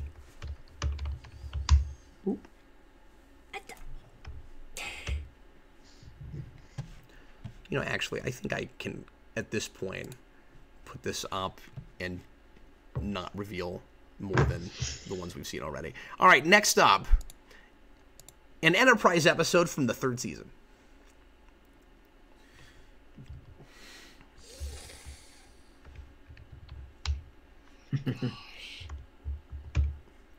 And next we need a character played by Jeffrey Combs.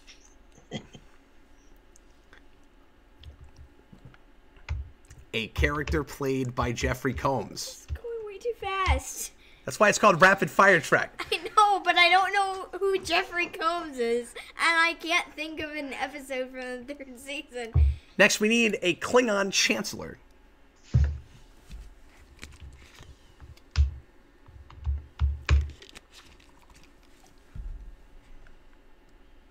And then a 20th century song played in a Star Trek episode or film.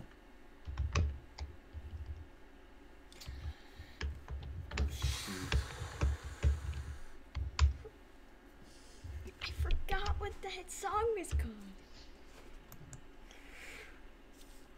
called. Next, somebody's mom in Star Trek. Somebody's mom, Brandon.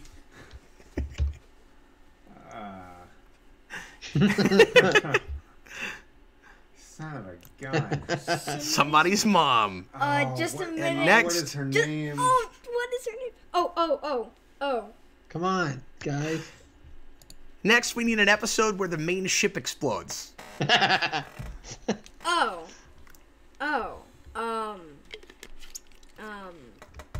episode An called? episode where the main ship explodes. Oh, I don't remember what that's called. Next, a ship somebody served on before stationed on the Enterprise.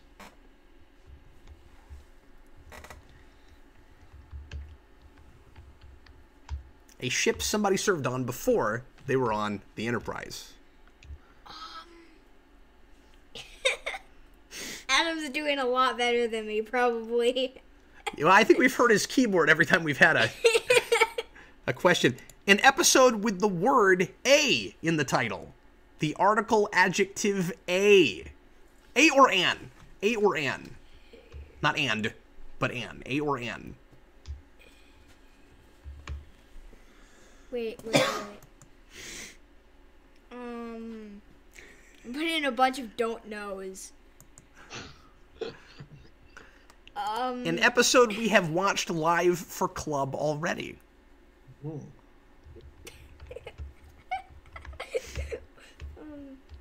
Wait, did we even watch that? Jeez.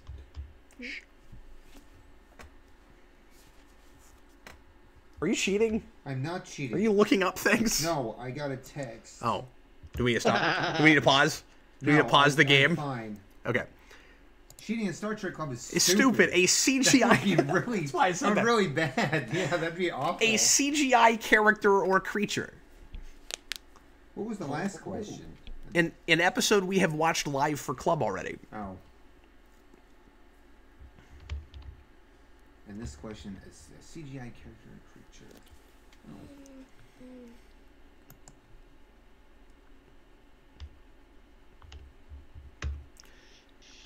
We are 2 away. A character from the 24th century Picard has never met.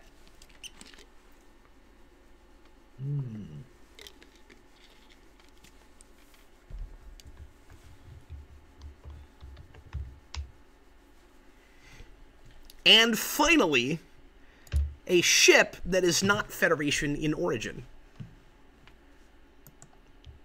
A ship that is not Federation in origin.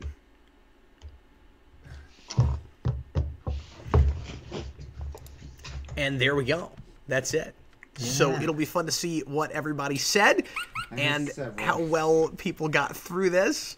I just couldn't This always think of a happens lot of where I think it's easier than it is, and then I hear people just groan a lot, which I'm not going to pretend like I don't enjoy on some level. Okay, so I should have mentioned don't write stuff in the comments so that other people can't like cheat off your paper, but that's fine. So everybody grade your own, and if you have a question about whether something counts, let me know in the comments there. And I don't mind you guys in the comments real quick as we go through this, typing in what you said if you really want to. I don't know if we'll be able to see all those, but we will try. Oh, that's fine. Busted Sim. I didn't even think to mention that, so no big deal. Okay, let me see if I can put this somewhere else so that I can still see the chat. 1 second. I'm going to throw this over here. Actually, I'll throw it up here. Oh, so the door opened. Oh, the door to engineering. Yes. That big door's coming down. It's a coolant leak. It's a coolant leak! Wait, I got a coolant leak. Get a roll. Okay, is everybody ready? I'm just gonna read these and not put them back on the first screen because I want to be able to see the chat. Okay, here we go. So everybody grade your own, and I'm gonna ask these guys what they came up with for everything, and then here in a few minutes we'll take a quick break and then we'll come back and watch Arena. Here we go. The first thing we need is a Federation planet. Jason, did you have a Federation planet? Yeah. What'd you write down? Vulcan. Vulcan is a Federation planet. Brandon. It's a good one. Vulcan. Okay, so you guys both. And if we usually back in club when we'd have several people there, I would give people bonus points for writing down something that nobody else in the room wrote down. But because there's only 3 of you, and I'm not going to keep that much track of what everybody in the comments is saying, we're not going to have that rule. Adam, what did you write down? I said, in honor of Arena, Cestus 3. Cestus 3. Very good. Yes. All right, next up, we asked for a season cliffhanger. We'll start with Adam because I don't want to keep putting Jason on the spot when he wrote down a bunch of I don't knows. Adam, what was your season cliffhanger? I just went with the obvious, best of both worlds. Best of both worlds. Brandon. Best of both worlds. Jason. Best of both worlds. There you go. I was gonna put You see why I used to give extra points. Yeah. Yeah. I was gonna put the end of Voyager. And guys, in the, like I said in the comments there, feel free to tell us what you said too. If anybody didn't say best of both worlds, I'd love to know what you did say. End or whatever it's called. What's that? Descent. He said that he was going to put the end of Voyager and the end of Voyager. No, Endgame would not be a cliffhanger because there is no season 8. Yeah, but like season isn't Future's End? Nope, that's in the middle of the season. That's like 8 or 9 into 3. It's pretty early in that season. Yep. Okay. All right. Next, we asked for a character that only appears in the movies. What did you say, Adam? I said Dr. Jillian Taylor. Yeah, Star Trek 4. Jason. Whale lady. Yeah, I said the whale lady, but you couldn't remember her name. what You said her the same name thing I was. did. Yeah, but I called her the dolphin girl.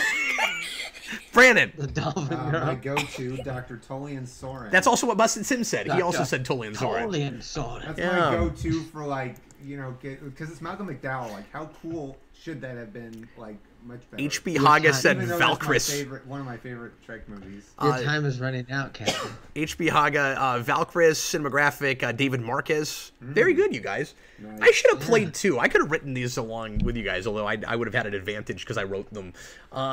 Next, a uniquely Klingon artifact. We'll see if anybody said anything that wasn't Batleth. What did you say, Adam? I said Mechlef. Mechlef. There you go. Jason. Yeah. Nothing. Brandon. I said Sword of Kalis. Sword of Kalis. Sure, that's a Klingon artifact.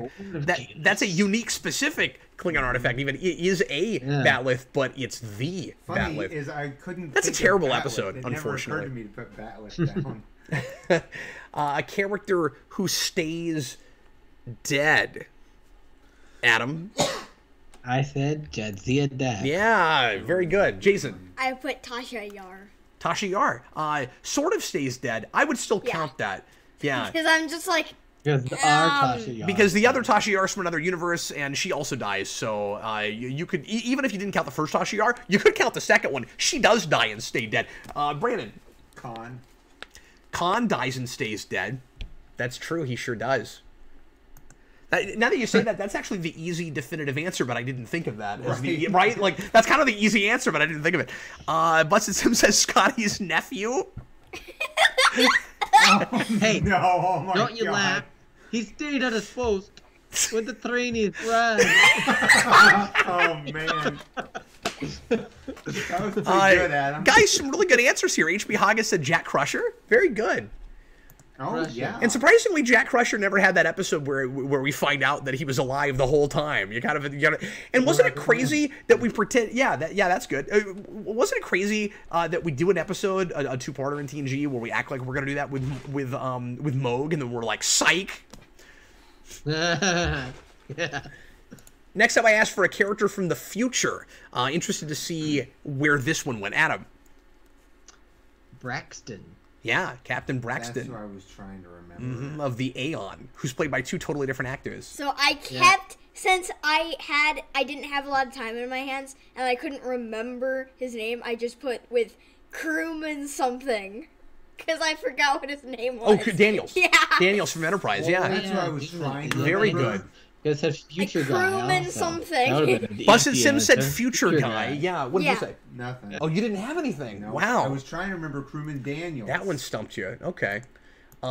There's lots of like kind of easier answers. Like you could have said, there's that episode where Alexander comes back from the future. Oh, Yeah. man. I TNG. forgot about Like that. sometimes it's our. You could have said Janeway. Like sometimes it's our characters, like a future Oh, version Jan- of them oh, coming Endgame. back. Yeah, Or that's Janeway. that's actually easier than you're maybe thinking. Yeah. It was. Next It one, was. I like to be deceptively easy with these. A character who is fictitious in Star Trek canon. We'll see if anybody said Flotter. Go ahead, Adam.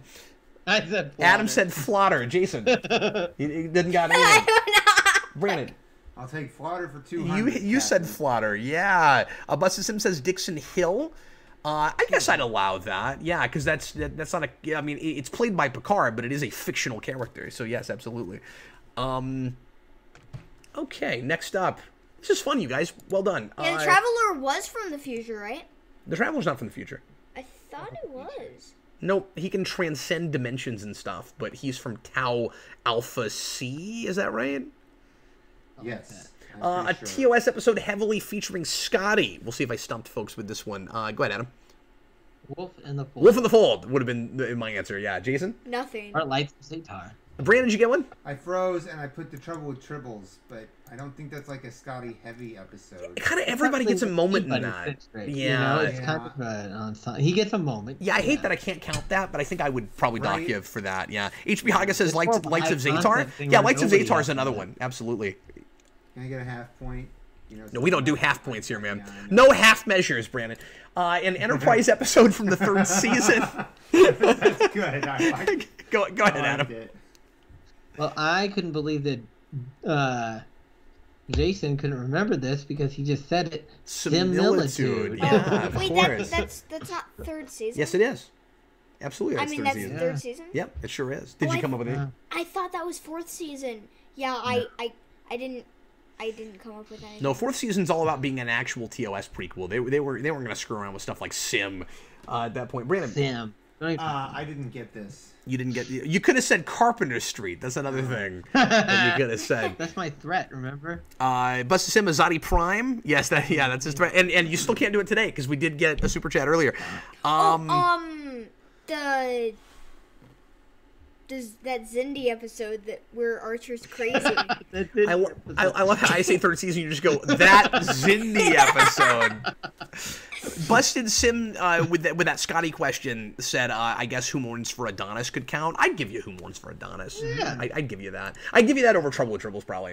You could say It's Lights more of borderline, Zatar. but I'd give you Yeah, that. And I'd give you He any was- episode where Scotty. This isn't. Well, no, I guess this is one of those two. Any episode where Scotty has to take the command, I would probably give you. I should have put down like Nomad. The Changeling. Is that a Scotty episode? Scotty dies in that, doesn't he? Doesn't Oh, the Nomad kill him or Yeah. something? I feel like that features him more. Maybe so. Yeah. I mean, it's been a while since I've seen that, so I'd have to go look at the screen time, honestly. A character played by Jeffrey Combs. Who the heck is Jeffrey Combs? You'll have to get into some DS9. Go ahead, Adam. Front FCA. Acting Grand Negus Brunt. Acting crying. Brandon. Tran. Shran is Jeffrey Combs. Really? Shran is Jeffrey Combs. That's right. And of course, Wayun. Wayun, which I figured everybody would say. Everybody was avoiding Wayun. Yeah. A Klingon Chancellor. I got Martok. Chancellor. Spoiler Oh, he does become. That's true. Yeah, good call. Jason, did you get a Chancellor? What the heck is a chancellor? He's like the head of the Klingon government. Oh, I don't know any of those guys. I was shying away from Gowron and I said Martok.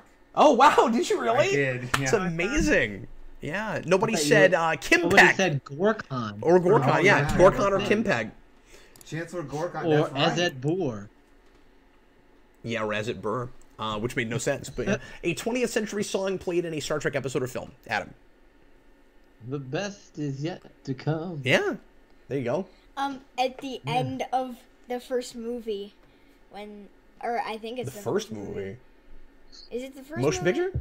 Yeah, I think it's motion picture. What 20th century song is in motion picture? Go ahead.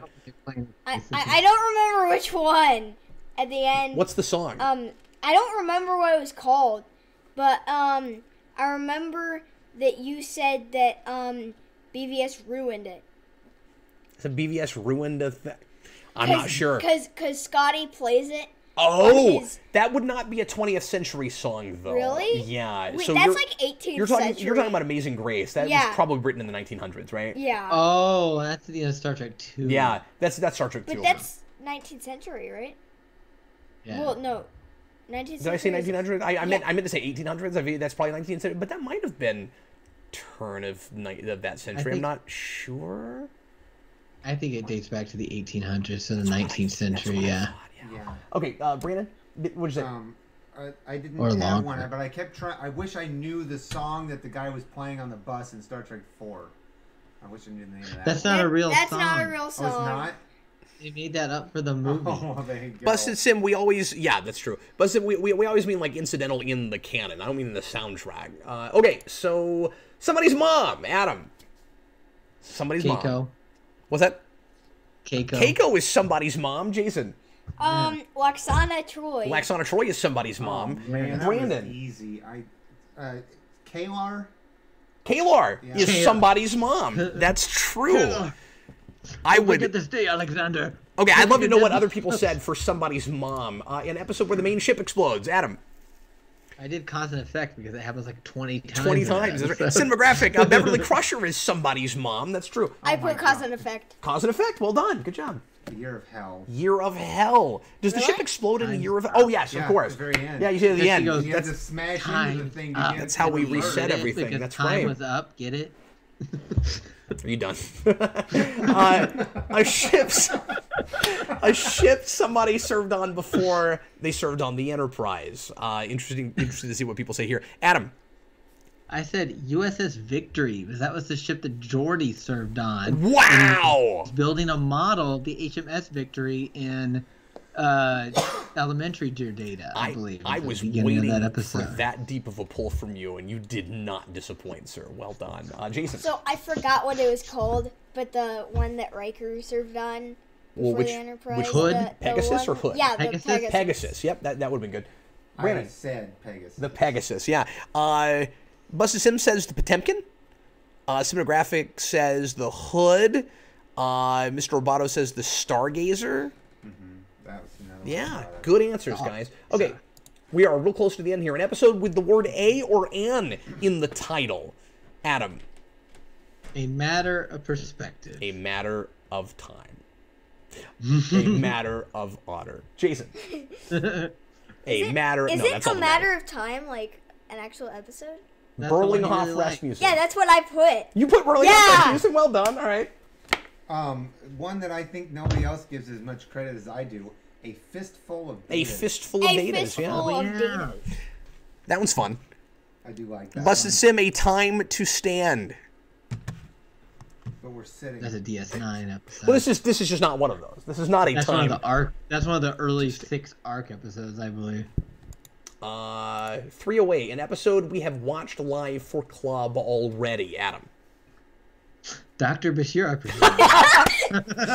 I should have said before tonight, you jerk face. What'd you say? That's what I said. So, I literally couldn't remember the name of the episode we just watched. So I didn't get this one. At all? I didn't. I couldn't. I drew a complete blank. Got a couple of cheaters and then a guy just not paying attention. Okay. Sorry. A CG character or creature, Adam. The crystalline entity, which I'm pretty sure was the very first like CG creature in Star Trek. Yeah, that's true. Sorry, Busted Sim for the last one said a latent image. It kept coming up over and over earlier, and Cinematographic put time 0. Oh, we did watch Time Zero. did. I forgot all about that. Pretty early. Jason, CG. The Gorn from Enterprise. Yeah, well done. Brandon. Yeah. Species 8472. Yes, sir. Somebody else We said get Species high fives 'cause 8472. We're in person. That's right. You guys don't get high fives. Even Adam. Here. A virtual 5. God, it just doesn't work. I can't even tell what I'm hitting. Okay. Two more. A character No, from he's over there. a character from the 24th century Picard has never met in canon, in on-screen canon. Right. Adam. I said Kira Nerys. That's true. I guess that's true. Yeah. Her. The only one he ever met was Cisco. Yeah, you can go to DS9. Wait, almost 24th entirely. century? Yep. Quinn? Yeah, sure. That works. This is easy. Brandon. Captain Ransom. Captain Ransom. Yep. Pretty easy. Last one. A ship that is not Federation in origin. I said the IKS Rotaran. Yeah. Which was Martok's bird of prey. Yep. I said nothing. Oh, you didn't have one. Board Cube. That would not be. I would have preferred. I would have preferred like the name of an actual ship, not just generically a USS board cube. Yeah. Solar Dragon. Did Picard ever actually meet Seven of Nine? Not before Picard. Busted Sim. I said not the Viserius, but then I said the Valdor. And HB Haga said Valdor. Valdor? I forget now. Okay, guys, I'm going to take a break. We're going to go ahead and pause here for a little bit, and we'll be right back in about 5 minutes or so. And then we'll watch Arena, guys. I'm very excited about that. So see you again here in just a little bit. Arena.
All right, folks, we're back.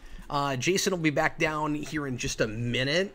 He's going to sync up the episode for his mom, who's indisposed but wants it on in the background. So we'll wait for just a minute while he's setting stuff up there. How is everybody doing? It's time for the second half of Star Trek Club. Or we're more into the second half because we did a game, I guess. So it's more like the last third of Star Trek Club. But thanks for joining us, everybody. Arena. Exciting stuff. In fact, I gotta get that synced up real quick. So Arena is season 2?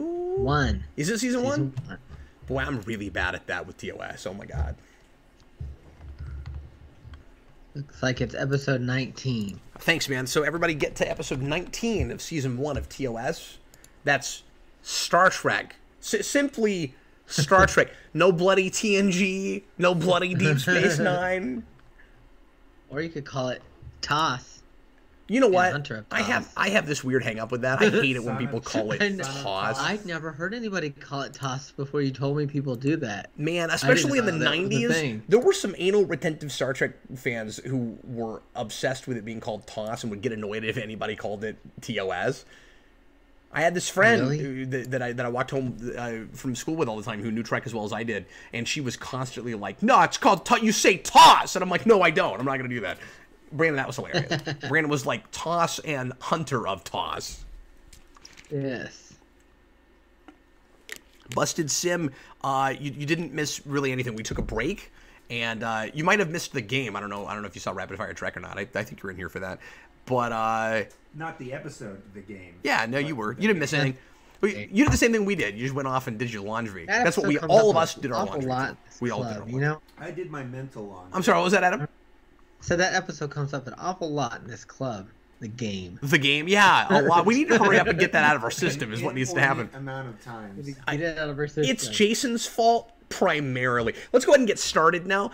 Make sure you're watching episode 19 of season 1 of TOS. That's Star Trek. We're going to watch Arena. We're watching it on Netflix. So that's the easiest way to sync with us and make sure that you're in time with us. Of course, we're watching the remaster. And everybody get ready to press play when I say now. Here we go. Everybody please press play right now. Burr, burr, burr, burr, burr. So I don't remember if Arena was on your list, Adam. I don't think it was on my top 10. I think it might have been a runner-up. This was one of the very first remaster episodes. I think it might be the very first one. Bounce of Terror was the first one. But this was one of the very first remasters they released. Oh, that's right. How did you feel about the weird order they released them in? Do you think they should have just It's kind of weird. Well, the remastered problem them was in then they also order? changed the CGI a little bit, Yeah. kind of through it, so you could the Hi, ship Jaden. looks a little different, somewhat. That's true.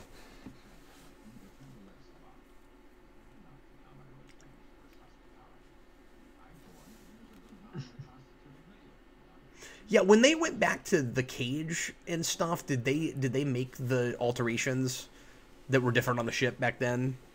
Yes, they did. They put the higher bridge dome and the little The points. antenna thingies on the nacelle caps. I have a toy of that, Yeah. of that ship that way. But this is one of my favorite Shatner line ratings here in a second. When he winks down, he just goes, Thomas Lowe says we should do a last time on Star Trek recap every Yes. time after a break. Kryptonite Red Alert. Such trace been destroyed. So there's one guy. He's real cavalier about it. SS3 has been destroyed. One guy in a red shirt. I wonder who's going to die. That is a really weird way to do a teaser because it's on paper and also on film. It's a great teaser, right? Oh man, this thing just got destroyed, but your hero goes, blew up. It's been It's destroyed. gone. That's fantastic. I have always loved the alternate reading of the monologue that we get in the remasters. It was, and they didn't have Shatner come back and do it, of course, because his voice would have sounded different. But it was a different take they had, if memory serves. And yet, I don't know. It sounds cool. They re-recorded this so they could get 5.1 surround sound with this, because they couldn't do that with the original mono audio of the music. Busted Sim, we're sitting right at 2:42, just past the name of the episode. Mr. Roboto, $2 super chat. Thanks, man. Trexperts TOS edition, maybe. Yes. I don't know what that means. Thanks for the super chat. Yes, we are doing some TOS right now, and you can thank Jason and me for remembering that Jason likes this episode and that it was on the wheel, because the wheel got messed up and I had to just pick something, and so I went with this because Jason's here. I think this. Oh, Hurley, you're not long for this world. It's funny because he's under the direct purview of the captain at the moment, so it's literally on him. I think they spent a lot of money on this location, kind of. I mean, they built this whole thing. Yeah, it looks great. But they didn't spend enough money on this guy's makeup, because it looks really bad when they show it really up close. You know, Brandon, I feel like if you have a character in most episodes named Uhura, maybe you shouldn't name your red shirt O'Hurley. Yeah. Oversight. In the Thomas Pynchon novel Vineland, there's a parody of Star Trek called Say Jim that the character watches, and that's awesome. And everybody's black except for the captain. Oh, that's great. It's called Say Jim. Or no, maybe it's the opposite. I can't remember. I think it's the opposite. Everyone's white except for the captain. Oh, that's funny. Level 4. Lieutenant O'Hara, I believe. O'Hara. I should look at that. That sounds funny. Those signs say stuff. I never noticed that. If I'm remembering that correctly. Yeah, me neither. Oh. So they weren't able to do anything about that, huh? Residence No. In the remaster? LM4. Okay. No. It's like, I don't know what, like, it depends on how the optical effects were done, I think. I don't know what they're able to take out, maybe. I don't know. They could have cleaned it up, though. They could have made it look a little better. Rigged up defensive. And they do that with some stuff where they'll enhance something as opposed to trying to change it. Because, yeah, you're not going to have the masters of before they did that effect, probably. There's probably nothing you can do about that, but they could have had they could have cleaned up the dust at least. There's like on the still, there was little black spots. Yeah, I agree with that. Mr. Roboto, we really should have kept the Gorn in Star Trek. Star Trek needed more Gorn. I've always thought that. I always thought the Gorn would have been great for TNG, and there is a TNG novel about the Gorn where Picard has to do diplomacy stuff with the Gorn hegemony. I've never read it, but that was a thing. So how odd is it that we got Sulu in Commander of the Enterprise right now, who literally has to fire on aliens? Like, I wouldn't want that much responsibility. It's just part of the job, man. I guess. I mean, what are you going to do? All of a sudden, they find themselves in a war zone.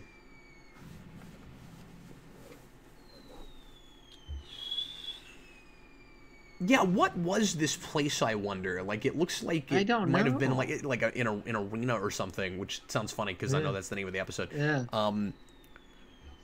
It was some sort of settlement, looks like to me. No, I'm saying, like, in real life. It looks like they redressed something. It looks like they might have gone to, like, a football stadium or something and redressed it. Yeah. Yeah. Oh, yeah, Busted Sim suggested that. He says, do you think they built the baseball field over top of this gravesite? And I don't know if he's joking or what exactly that means. But, yeah, it looks like they could have built it on something that was already there. And it always gives more authenticity when you can shoot on location like this. And like you said, Adam, like they built a bunch of stuff. So this looks more impressive and realistic than a lot of things we do because we're not on a soundstage planet. Uh-oh. Serpentine. Maneuvers. Serpentine. But we're also not just... Yes. I feel like...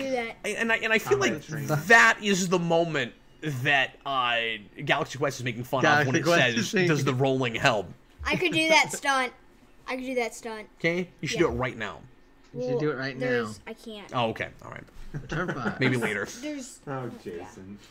A ton of I batteries could to do power. it, It looks though. like he's using like an old sofa as cover. Look at that. Yeah. Oh, Busted Sim is going for deep pull jokes that I'm not getting in the moment. Whoosh. Sorry, man. He said because, in DS9, I forgot about this, Cassidy Yates' brother started a baseball team on Cestus 3. That was the joke. Yes.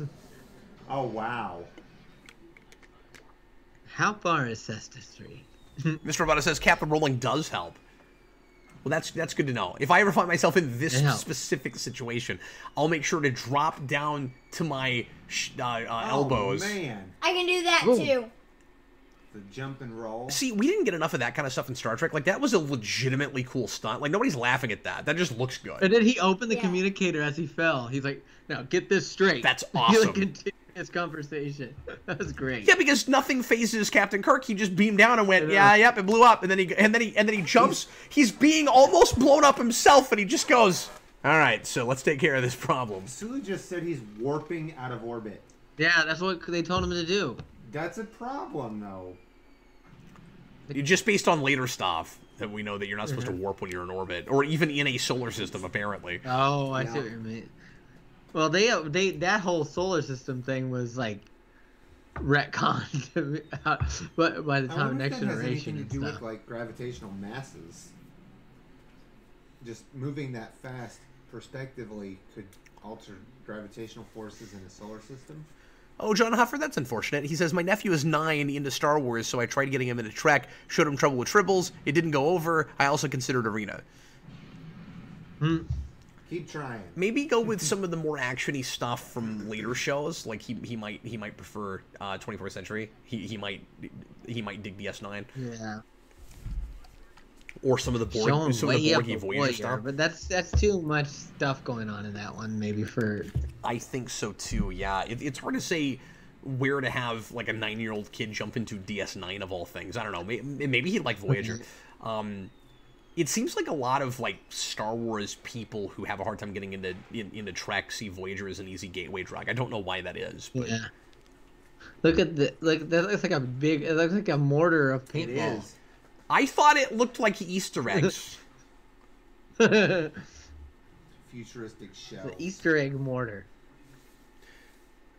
Busted Sim, there's a lot to remember about this episode because this is the one where Nimoy and Shatner lost some of their hearing. I had forgotten about that story. Oh, they did? Yeah. I didn't know that. I wish I had known we were going to do this tonight and had time to read up on it before we did it because, of course, there's lots of information on all of the TS episodes, and I've read about this before, but I'm rusty. They should have made a toy of this. That went They should have. Boom. There's just a shadow. There's a crewman shadow that went by them while they were talking there. So isn't it crazy that the sound effect of that explosion is almost exactly what the photon torpedoes are? Now, I think that was a remastered thing. I don't know if it sounded like that in the original. I thought it did, but I'd have to go back and remember. listen to that, yeah. His communicator seems broken because it keeps like flipping down. Well, it seems to be working fine. Sulu can hear him. Yeah, and they're pretty far away considering they warped out of orbit, right? Like that's a long-range communicator. Yeah, I'm fuzzy on, I'm not totally positive, Brandon, that when we said warp, we meant warp. Are you there too? I'm there too because like he. Well, didn't go the that stars far. are moving like warp right now a little bit, at least how they did in TOS. Yeah, but... the thing about that though is I don't think there's really an effect for warp in TOS. I think it's just when we're moving, we're moving. Right. Yeah, we didn't really get anything till the first movie for them, right? Yeah. Yeah, we didn't even do it in TAS, and we could have. We could have shot it across the screen. Like, look at this guy's face. Look at his makeup. It's pretty good. It's terrible. Oh, you think it's terrible? That was his It argument looks like earlier. plastic. It looks like somebody melted plastic. I thought for TOS it looked okay. I guess it looks okay. It looks better than the old age makeup in the Deadly Year. Yeah, but Yeah. You got different standards than I do for TOS, apparently. I like the attempt at trying to just make it look like skin that has kind of filleted as opposed to giving it crazy colors and stuff. Yeah. There's an attempt at realism there that I'm appreciating. I think it looks better than the Pike. Yeah, it looks like his skin actually melted. It looks more believable than what they did to Pike, but like radiation burns. But I kind of like the Pike makeup. Yeah. Mostly just because it's so iconic, I guess. I don't know.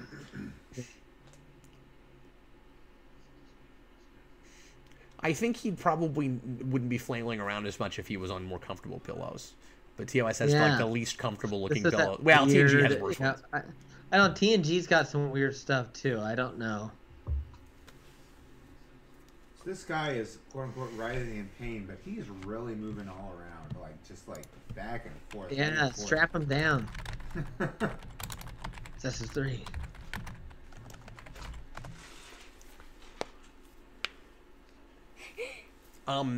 What's up? Nothing. Oh, Hurley. Hurley. This is a really different situation right at the beginning of this episode. Like, it has a flavor all its own. I imagine when this was first on, if you've been watching the show, this feels kind of like an event because it's just like not routine at all. We don't even start on the ship. Like, Right. like just immediately we beam down to this planet, and it's. I mean, I guess we're on the ship, but like right away we're going to location. And I'm not sure if this is the first time we did a location like that, Adam, or if we, or if it was all soundstage planets before that. I mean, they had done location stuff already in this season. I'm pretty sure. I just can't ever remember the order of episodes, Yeah. especially because I've not ever sat down and watched this front to back. I've seen every episode, but out of order, and it becomes really confusing because the aired order is very different from the production order. Right. It's also cool how long it takes before we get to the Gorn. Like, it feels like it doesn't feel like we're wasting time to get to what the situation is going to be. You just assume that this is the situation. Like, you're not expecting Kirk to go down to a planet and have to fight a monster guy. Right. The Gorn is a a monster.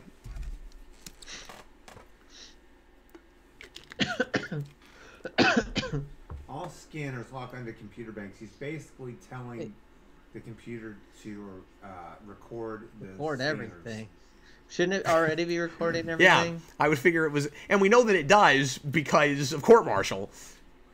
But Yeah, look it at just has what is readings. Yeah, and in multiple camera angles too. Yeah, just sensitive logs record But why is everything. Spock wearing his thing in that way?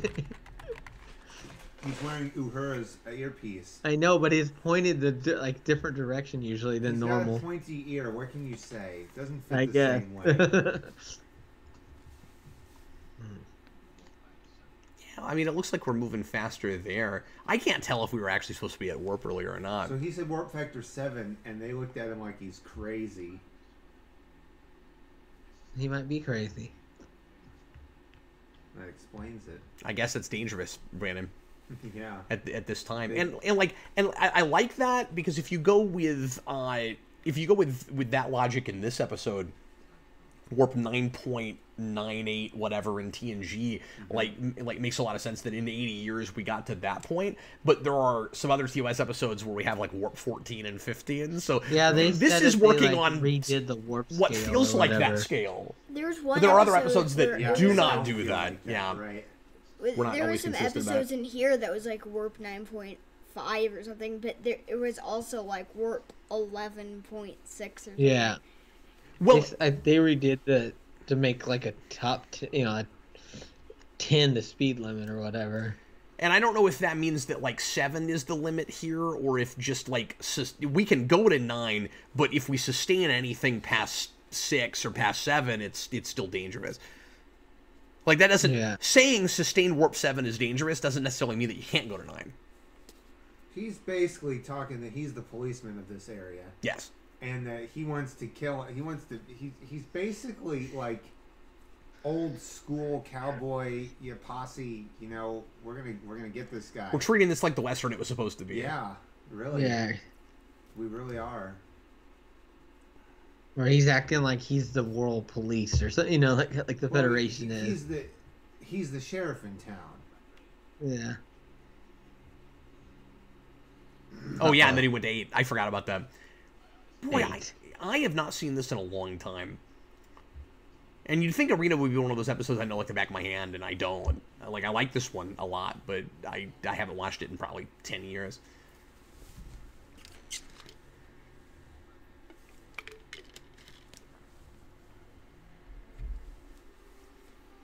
But yeah, you'd think a thing like this where it's going to be an alien race pitting Kirk up against some enemy, that would be like that would be the teaser. That would be the opening scene.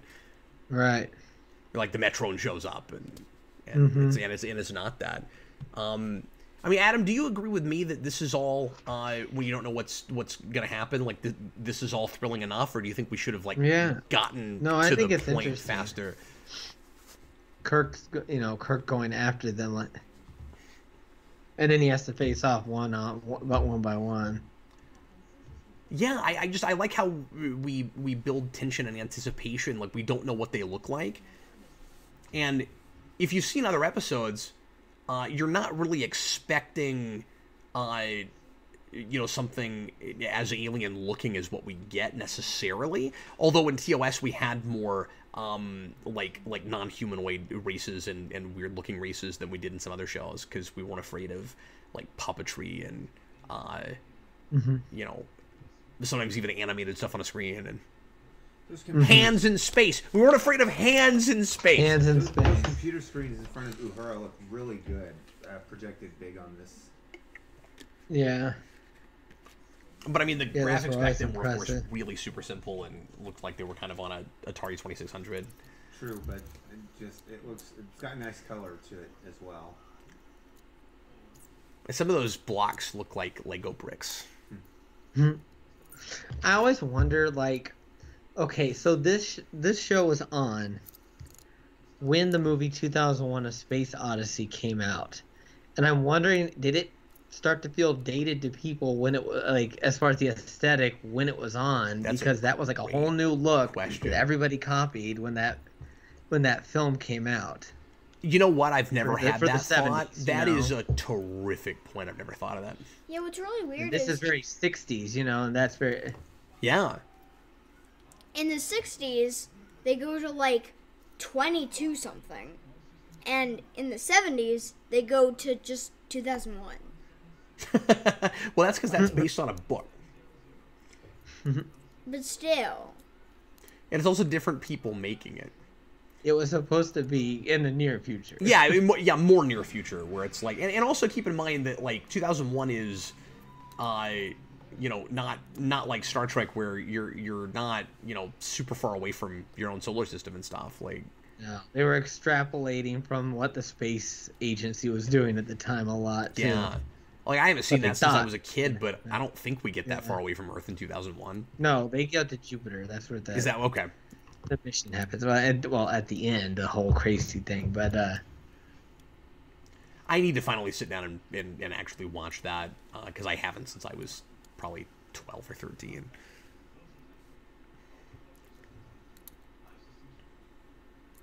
Is this true? Busta Sim says, also, Jason, they didn't know that Star Trek was in the 2200s until Wrath of Khan. Is that right? Were we ambiguous about that in TOS? They're very ambiguous.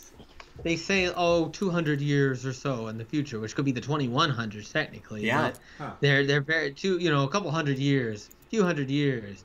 And then in the Squire of Gothos, they throw out a 700-year number or something at one point. As far as when Trelane I had forgotten all about that. Trelane's talking about watching people through, from the 17th century or whatever. Through his telescope, and it's I'm glad you brought that up, Jason, because 900 light years away or whatever. So it's not until Nicholas Meyer puts up sometime in the 23rd century, or in the 23rd century. Yeah. Yes. Wow. And he said he just did that for people that weren't familiar with Star Trek, where he just wanted to right away say, "You're in the future." We don't ever get a firm date until the neutral zone in TNG. Wow. When the people come out of freezing. And then you have to retroactively figure out what all the Stargates by your calendar mean. It is blah, blah, blah. 2266 or whatever. Because based on that, then we were able to go back and say this is when every event happened. This is when these characters were born. Because when you go look at the Star Trek Encyclopedia, we know what year came up with the chronology. Every character was born. Yeah. And such and so on. Yeah. How different is the crazy light show we're seeing on the screen right now from the original? I think that's like the original. Is it? I think that's the original. They didn't do effect, anything yeah. different with it? I believe so. It doesn't look digital. I mean, it looks like what they would have done with it, but I haven't seen it in so long I can't remember. Yeah, I'm not sure either. Busted Sim says, so I guess for characters in the future, I could put Trelane.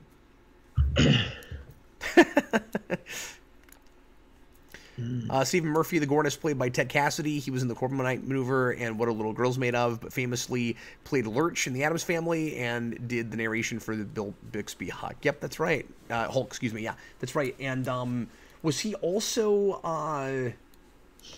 trying to think?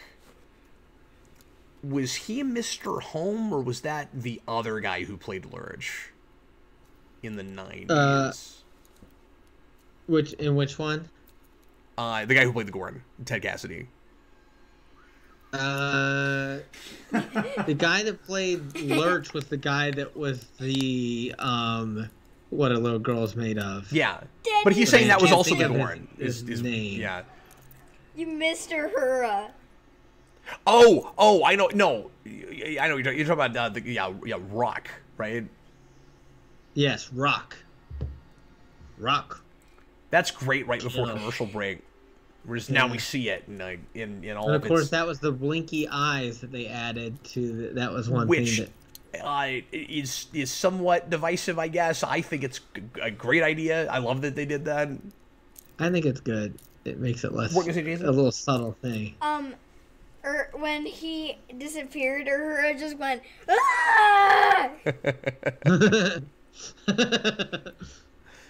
Yeah, Busted Sim. I'm all for the Gorn Bling. He looks like a dinosaur. Yeah, but I love that. And of course, like, people to this day like to make fun of the Gorn and how it's just a guy walking around in a costume, but I think for 66, 67 it looked really good. It does look really good. Brandon, do you like all those mineral deposits there? Yeah. This is exposed. The little crystals and things. Kirk just run, like, super fast. They did it in, like, Fast motion? fast motion. Oh no, I missed Yeah. that. Well, that didn't work. So When let's he try again. went to the tree. Whoa. Duck. Okay, Whoa. I didn't remember this being as silly as it is, where he's man. where he's moving so slow. They're both Okay, moving so slow. maybe what people make fun of is not what the suit looks like, but the fact that it's clearly a This guy is the in a suit that fighting cannot choreography see is what while they he's make trying fun to of, hit yeah. someone. Yes, that's what they. Rather than flail, he's just like. And of course, Star Locked Wars in an rips off the embrace. Gorn and has a whole race that See, just looks like the When Gorn. Kirk's locked in that embrace, it's not so good. Yeah. He'll lock women in that embrace, but he.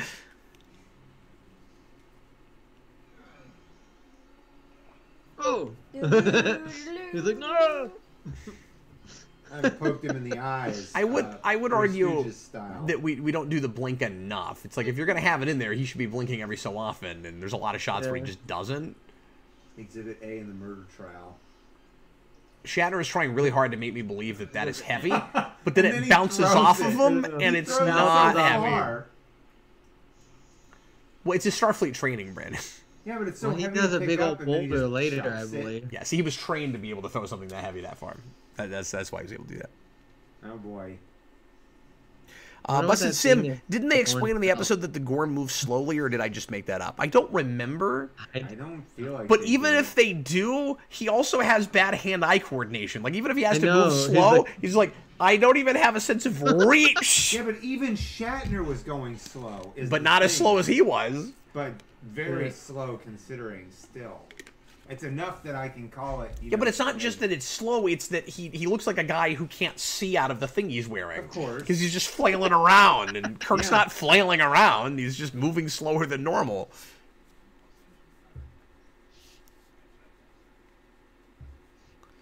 Cinematographic, hey Adam, guess what day Stardate 72260.47 is?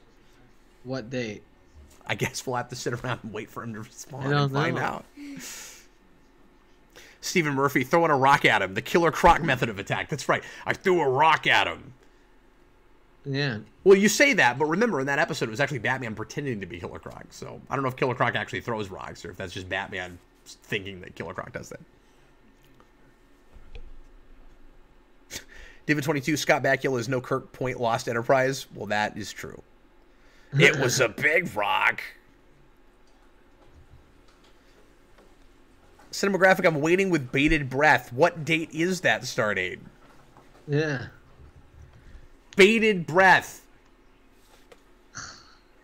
Oh, is this one? I haven't been looking at the screen enough. Is this one of those episodes attacks where from me that would have killed a human being? You mean that little boom that you did on his head? Yeah, Maybe the rock would have killed someone. that foam rock would have killed a normal human being. But Adam, foam rock. Oh, okay. No. This makes sense. I was gonna say, was this one of those episodes where Kirk is giving a captain's log in the present where he couldn't possibly be, but he's talking into a thing, so I guess it works. He's talking to the recorder. I don't know that what the this thing aliens is, gave and they can hear each other. I guess the Metrons gave them that. They explained that they would be given a translation device to record their own versions of what happened, so that others can avoid doing the same thing. That's right, David 22. They did have a rock monster in Galaxy Quest, and they're clearly looking at this episode Rock a lot in that monster. movie. Ah. Yeah, because that's Gridnak. Right. Which translates to rock. Rock. That's right. Rock. Wait, Rock. is that stardate like just this episode? Yeah, I don't know because I wasn't paying attention to the star date. But then he said, so he did respond. He says 3/15/2397 4:21 a.m. I don't know where he's getting that from. What, 20 what? 97? 23. 3/15/2397. Oh. Like March 15th, 2397. I don't even know I don't know if that's a date of significance or not. I don't either. And that can't be the date from this episode because this is not 397 Yeah. would be 24 the end of the 24th century. the end of the 24th century. Because Picard, if you want to consider that canon, is 2399. 401. No, it's 2399. Oh, 2399. Okay. Because Nemesis is like 2380 or something like that. Or 78, isn't it 80? 2379 or something like that. Somewhere in there, yeah. Buzzsystem says, is that when the COVID pandemic will end? Boy, I hope not. Stephen Murphy, people can make fun of the Gorn, but Look the at his CG roots. one is probably worse Got overall. this. Oh, yeah, absolutely. I mean, that CG does not hold up well. And I don't know why they felt the need to do that in CG. I wish they just made another suit. Look at those vines. It looks very. And I wish he was actually a Gorn. I wish it looked like a Gorn, yeah. Yeah. I wish it was at least green. I love that. Yeah, I love that episode, but that was Jason Bar. He was at least green. I'll give him that. They at least made him green. just why? But they didn't. Why would you take such creative license with that when you're saying the Telosians or the Telosians, the not the Telosians, the Tholians are exactly what you saw on the screen, and that is verbatim what they look like. Why would you do both of those in that episode? It's very strange. Or a good solid club. Yeah. Can Captain James T. Kirk survive naked and afraid? 21 That days. guy's not good at sneaking up on people, is he? Hey, it's Vasquez. You can hear him coming from like 500 feet away, making those noises. He just can't help himself. That's how he breathes. Kirk, there's a lot of weapons at the command center. Got it deviated septum. Go there. Cheer what Jason said. What he So said. there's a lot of weapons at the command center. Just go there. Because in Power Rangers, the command center is just an observatory that they pasted on top of Vasquez Rock. They just slapped it on there.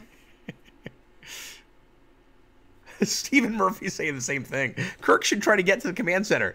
Get Zordon and Alpha to help maybe some of the Power Rangers. Ay, ay, ay. Or find This Picard. is the foam rock. You think that was really Shatner? You think he really I climbed doubt that rock? Well, he did in this No. That shot, but I don't think it was Shatner. No, He's up why are you there doing an now. X-Men? Stop it.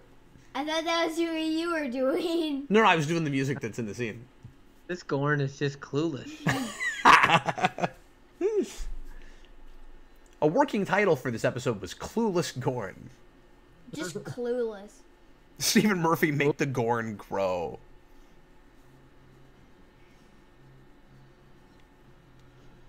Really sell it. Really sell it, Bill. Make it look heavy. Who? Oh! Just jump out of the way, you Gorn.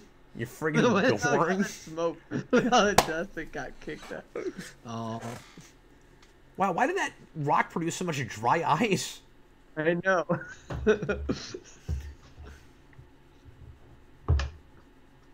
Stephen Murphy says it's like a Roadrunner cartoon. Yeah. I know. Well, American Southwest. Yeah, exactly. Yeah, he's got to get his Acme catalog out. Boy, I didn't remember the Gorn being this kind of bumbling. Uh-oh. It's all great in theory, though. Let me say on the page. Run, My Kirk, obsidian run! I made here. Force. And then it just rolls off like paper mache. Towards the Yeah. camera. Even. Oh, hey, Dad. What? Look at him. He just walked right into that trap. Oh no. Oh, he just got crushed by this huge boulder in his legs. Okay, Kirk is also clueless. Never mind. Busted Sim, I don't know what you mean. He says, I feel like we're covering a lot of ground we'll cover when we get to Descent. In what way?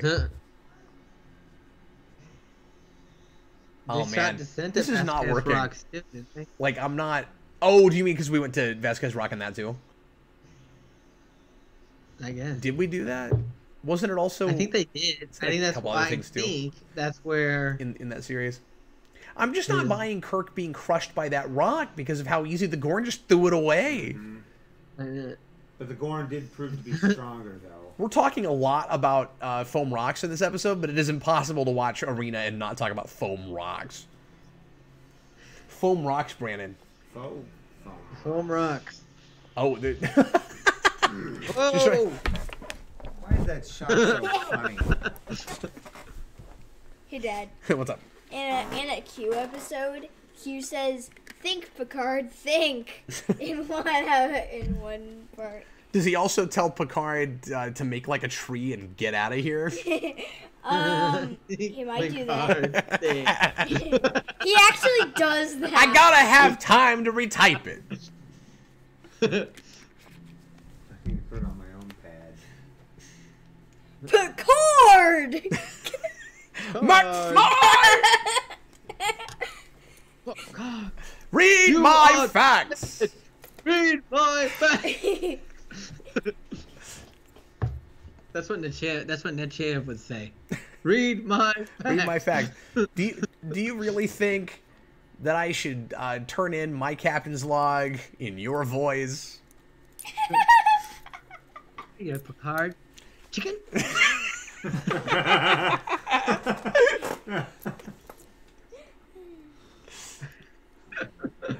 Nobody calls me chicken. Q. Nobody. I haven't seen a flying Enterprise in 30 years.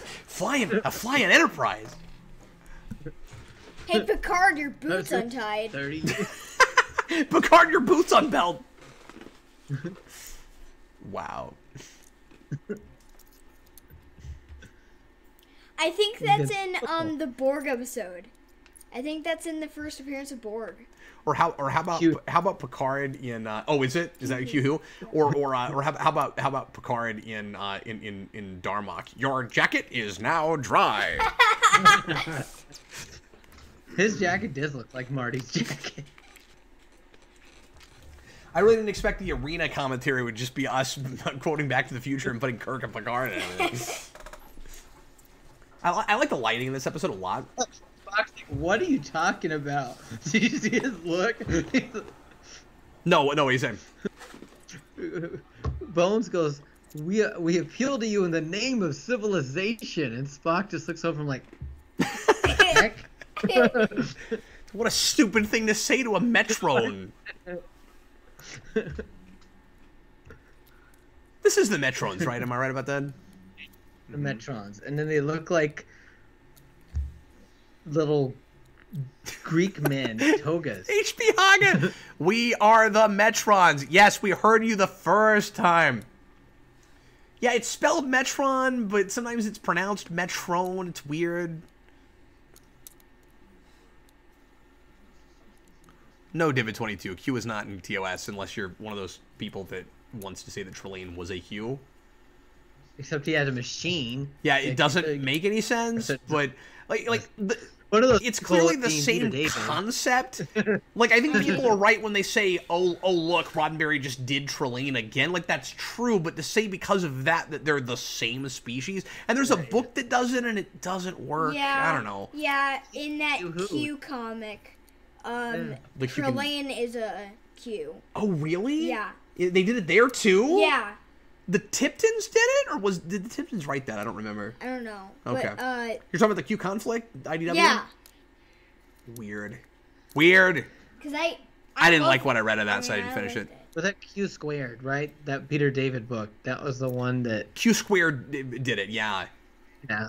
Yeah, it didn't work. That was a weird book. Rockman LP, when this baby passes 9.8, you're going to see some serious... That's great. Busted said, we're the metronomes. We keep things in time. Except that unfortunately they can't run it on garbage. They don't have a Mr.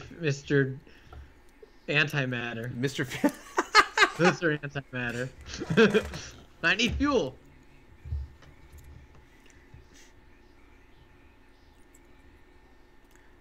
I didn't mean to say that the Enterprise was garbage. I meant to say that the Enterprise runs on garbage. Laddie. Do you mind rephrasing that question? Rephrase that?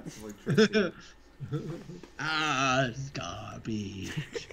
You know, in the 23rd century, you might be able to get antimatter at any corner drugstore, but here in the 20th century, it's a little hard to come by. This sucker's nuclear. Yeah. Demographic, Cap, has Jason seen... Well, Jason's right here. You can ask him directly. Has Jason seen any of the Abrams verse trilogy? I've seen all of them and I don't remember any of them. Have you seen Darkness? Probably. I must have taken you to Darkness. Probably. But, I mean, it's been a long time. You've been pretty young, Jason, when Yeah. that came out. And Yeah, even I was beyond, you would have been like 6, 7. Yeah. 6. I know when that came out. Stephen Murphy says that there's Cassidy's voice. I didn't realize he also voiced him. It's fun to listen to him talk about doing that role, though. Is that good? Good. Good. Yeah. Go through the shoot Good. franchise. He's Yeah, reasoned it out. that's not what he meant to. Your interpretation's off, Brandon. Yeah, I get a strike for that. Bustin' Sim says, well, Jason, nothing of value is lost. I mean, there's some fun stuff in those movies. But... Yes. Exposition reasoned out. kind of contrived, but okay. We're gonna allow you to see this so you can narrate to the doctor. Yeah. And then he makes a fuse. The doctor can just come up here and watch it. Yeah. Or is the doctor He not? makes a Is the doctor on the bridge fuse right out now? of He's his on the bridge. string, Well, then that's right? even dumber. Or am I wrong? No, he doesn't. Meanwhile, at Vasquez Rock. And this They're is all another one of those crowded around the things. screen. And this is another one of those things where they're watching the same TV show we're watching. This is not surveillance footage. It's cut Right. and spliced like it's And for they zoomed in on television. the captain earlier, which Yes. is It's hilarious. just like what they did in Menagerie. And then we'll do it again later. Oh, Oh, no! no. We just lost the episode. Sorry, guys. Oh, you did? Yeah, you keep being Spock and narrating, okay? All right. Hopefully we can get this back. Interrupt. If not, we'll just talk for 10 minutes and... Is the stream still going? Yeah, the stream's good. Give me a Oh, that's timestamp. right where we were. Give me a timestamp. It's 9/11. Oh, that's unfortunate.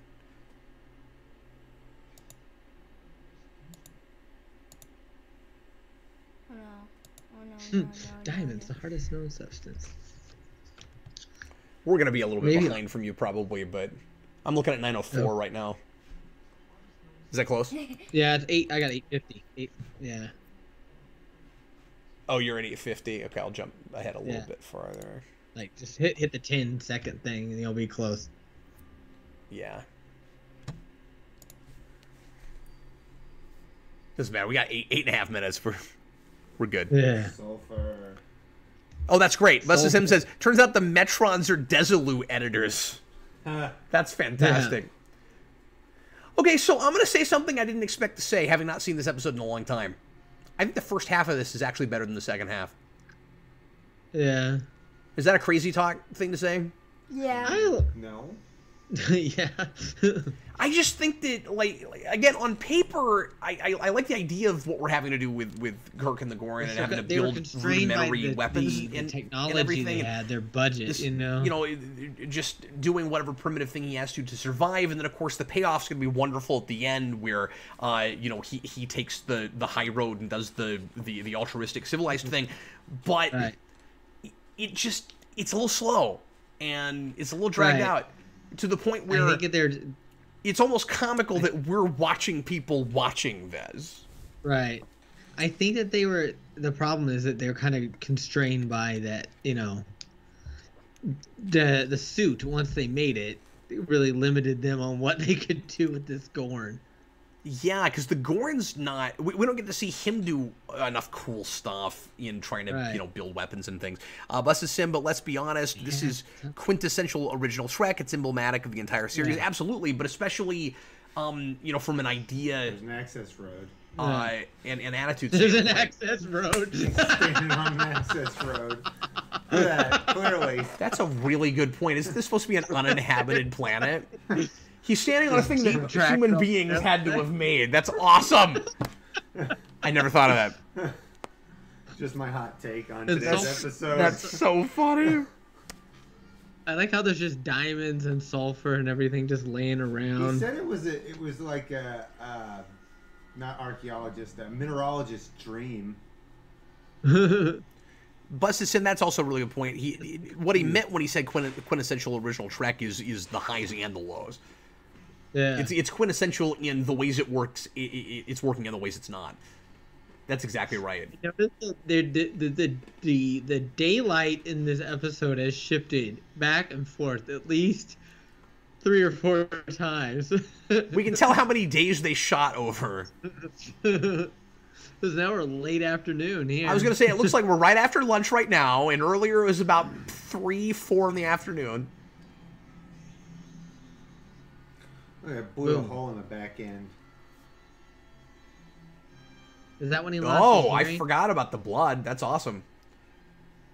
He got Ooh, him right it's in the Mortal Kombat. shoulders. Yeah. Yeah, the Gorn should be an unlockable Mortal Kombat character. I agree with that. Finish him. Come on, Kirk, take his heart out. Wow! No. I don't think I'm going to let you play Mortal Kombat anymore, Kirk's Jason. starting out No. to be bloodthirsty. But that's what he's doing. Look. Fatality.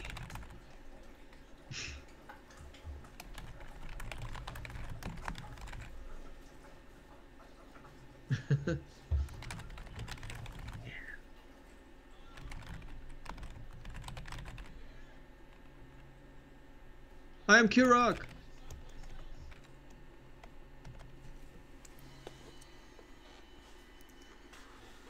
No, he can't say I am Kurok unless he's going to give himself a hug. They used to do that on Remember when they used to do that on MST3K all the time? But anytime anybody would yell something, they'd always go, "I am Kurok." Shatner, how do you look at something without an E on the page and say Metrone? I don't...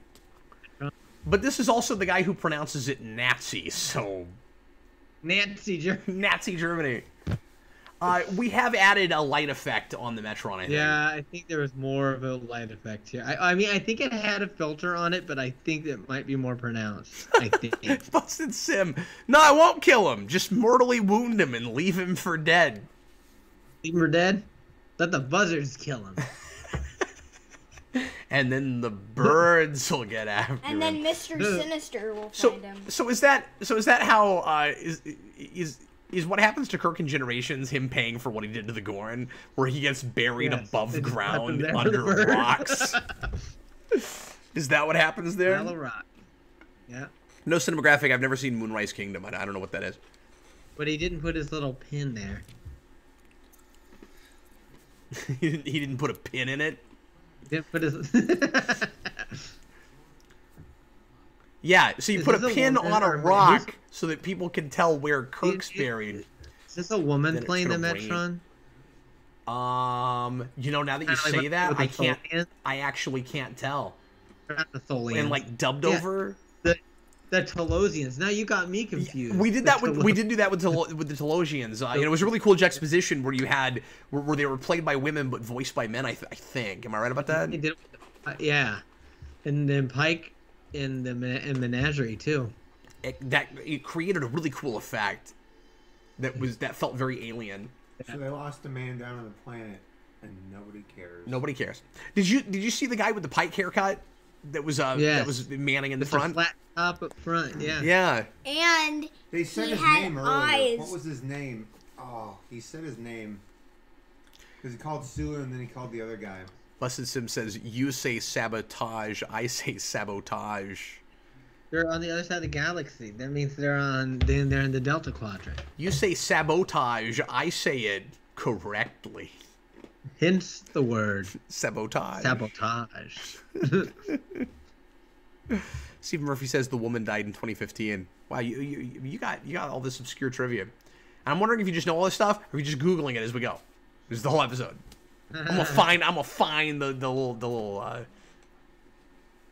Yeah, we watched it. The little tidbits.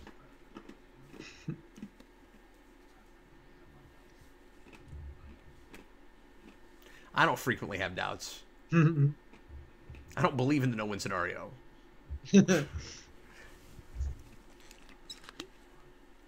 He's never faced death. I'm patting myself on the back for it.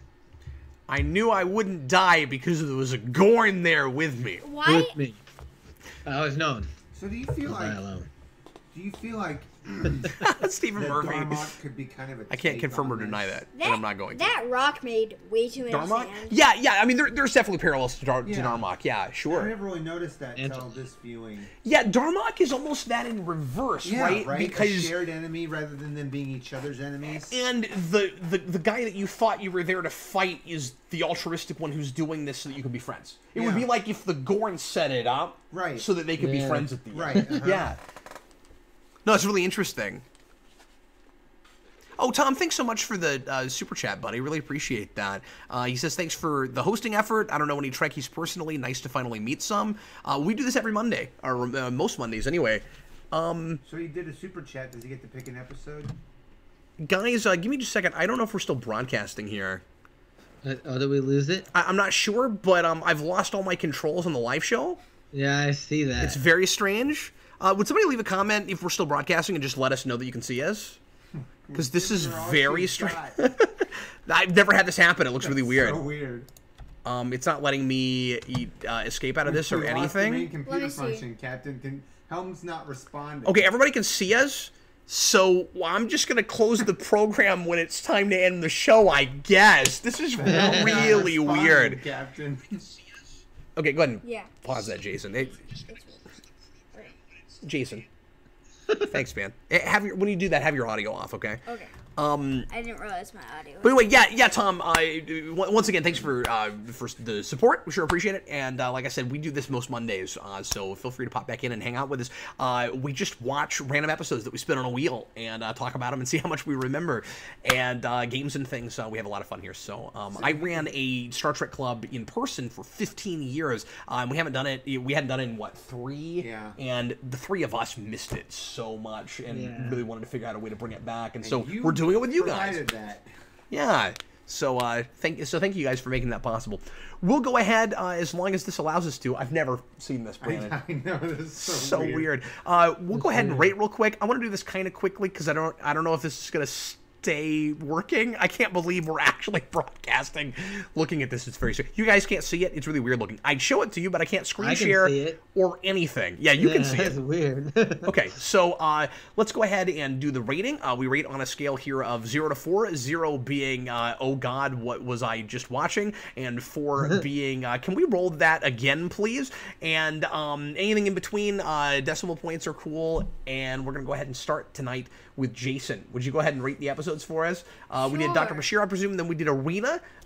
2 pretty cool episodes in my estimation. Go ahead. I would say Dr. Bashir, I presume, is like a 3.5? Sure. Probably, yeah. And you like that one pretty? Yeah, quite a bit? It's pretty good because it does a lot of cool things, and it has 2 things going on with the rom that are both thing. good. Yeah. Do you like Bashir? Mhm. I don't know how much Bashir you've seen. Starts out as a Yeah. rom-com. Rom-com! Tell your friends. Okay, so, And then rom-com! God, I wish I'd thought of that. Okay, so there's that, and then Arena. And then Arena 3. Okay, I so thought that was your favorite episode. is Arena still your favorite TOS episode, or has that changed maybe? So it doesn't get better than a 3, you guys. A 3 or 3.25. So you think that I presume is better, but Arena is your favorite TOS episode? Yeah. But I thought he liked TOS more than that. Everything is breaking down here. Oh no. Now I can't display the YouTube page with my comments. Okay, no, now it's back up. I'm very interested to know if people can still see us at this point. This is so weird. Yeah, it looks like it. Cool. This should not be working. Okay, we got to get through this. Go ahead, Brandon. So Jason did kind of what I was going to do, but I'm going to go a little bit higher. I'm going to Sure. say Dr. Bashir, I presume, because I wanted to give a distinction between these two, but I think that they're very close. They're very solid, both of these episodes. Dr. Bashir, I presume, I'm going to give a 3.75, and I'm going to give Arena a 3.5.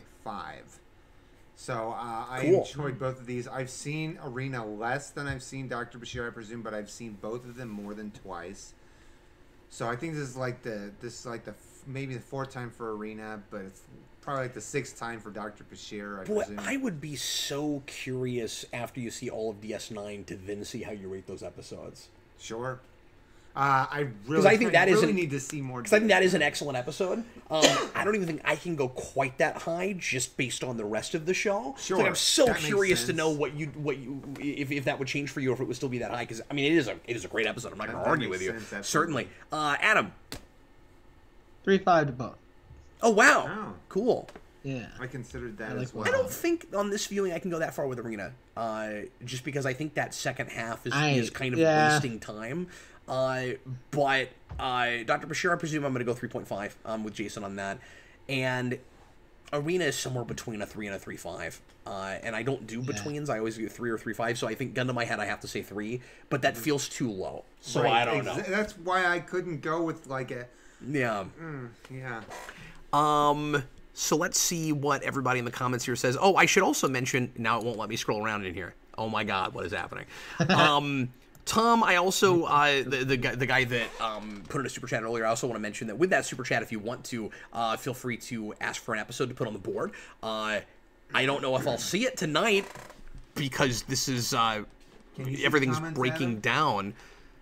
But I don't have the link where for the comment. just go to the channel. There's a live show streaming, and then you should be able to see it there.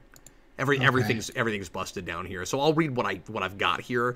Everything's busted since. Tom F said, "Gotta go 4 for Arena. It's just so classic." I don't think he saw the other episode. JDF 1217. Dr. Bashir, I presume, is 3.5. Arena's a 4.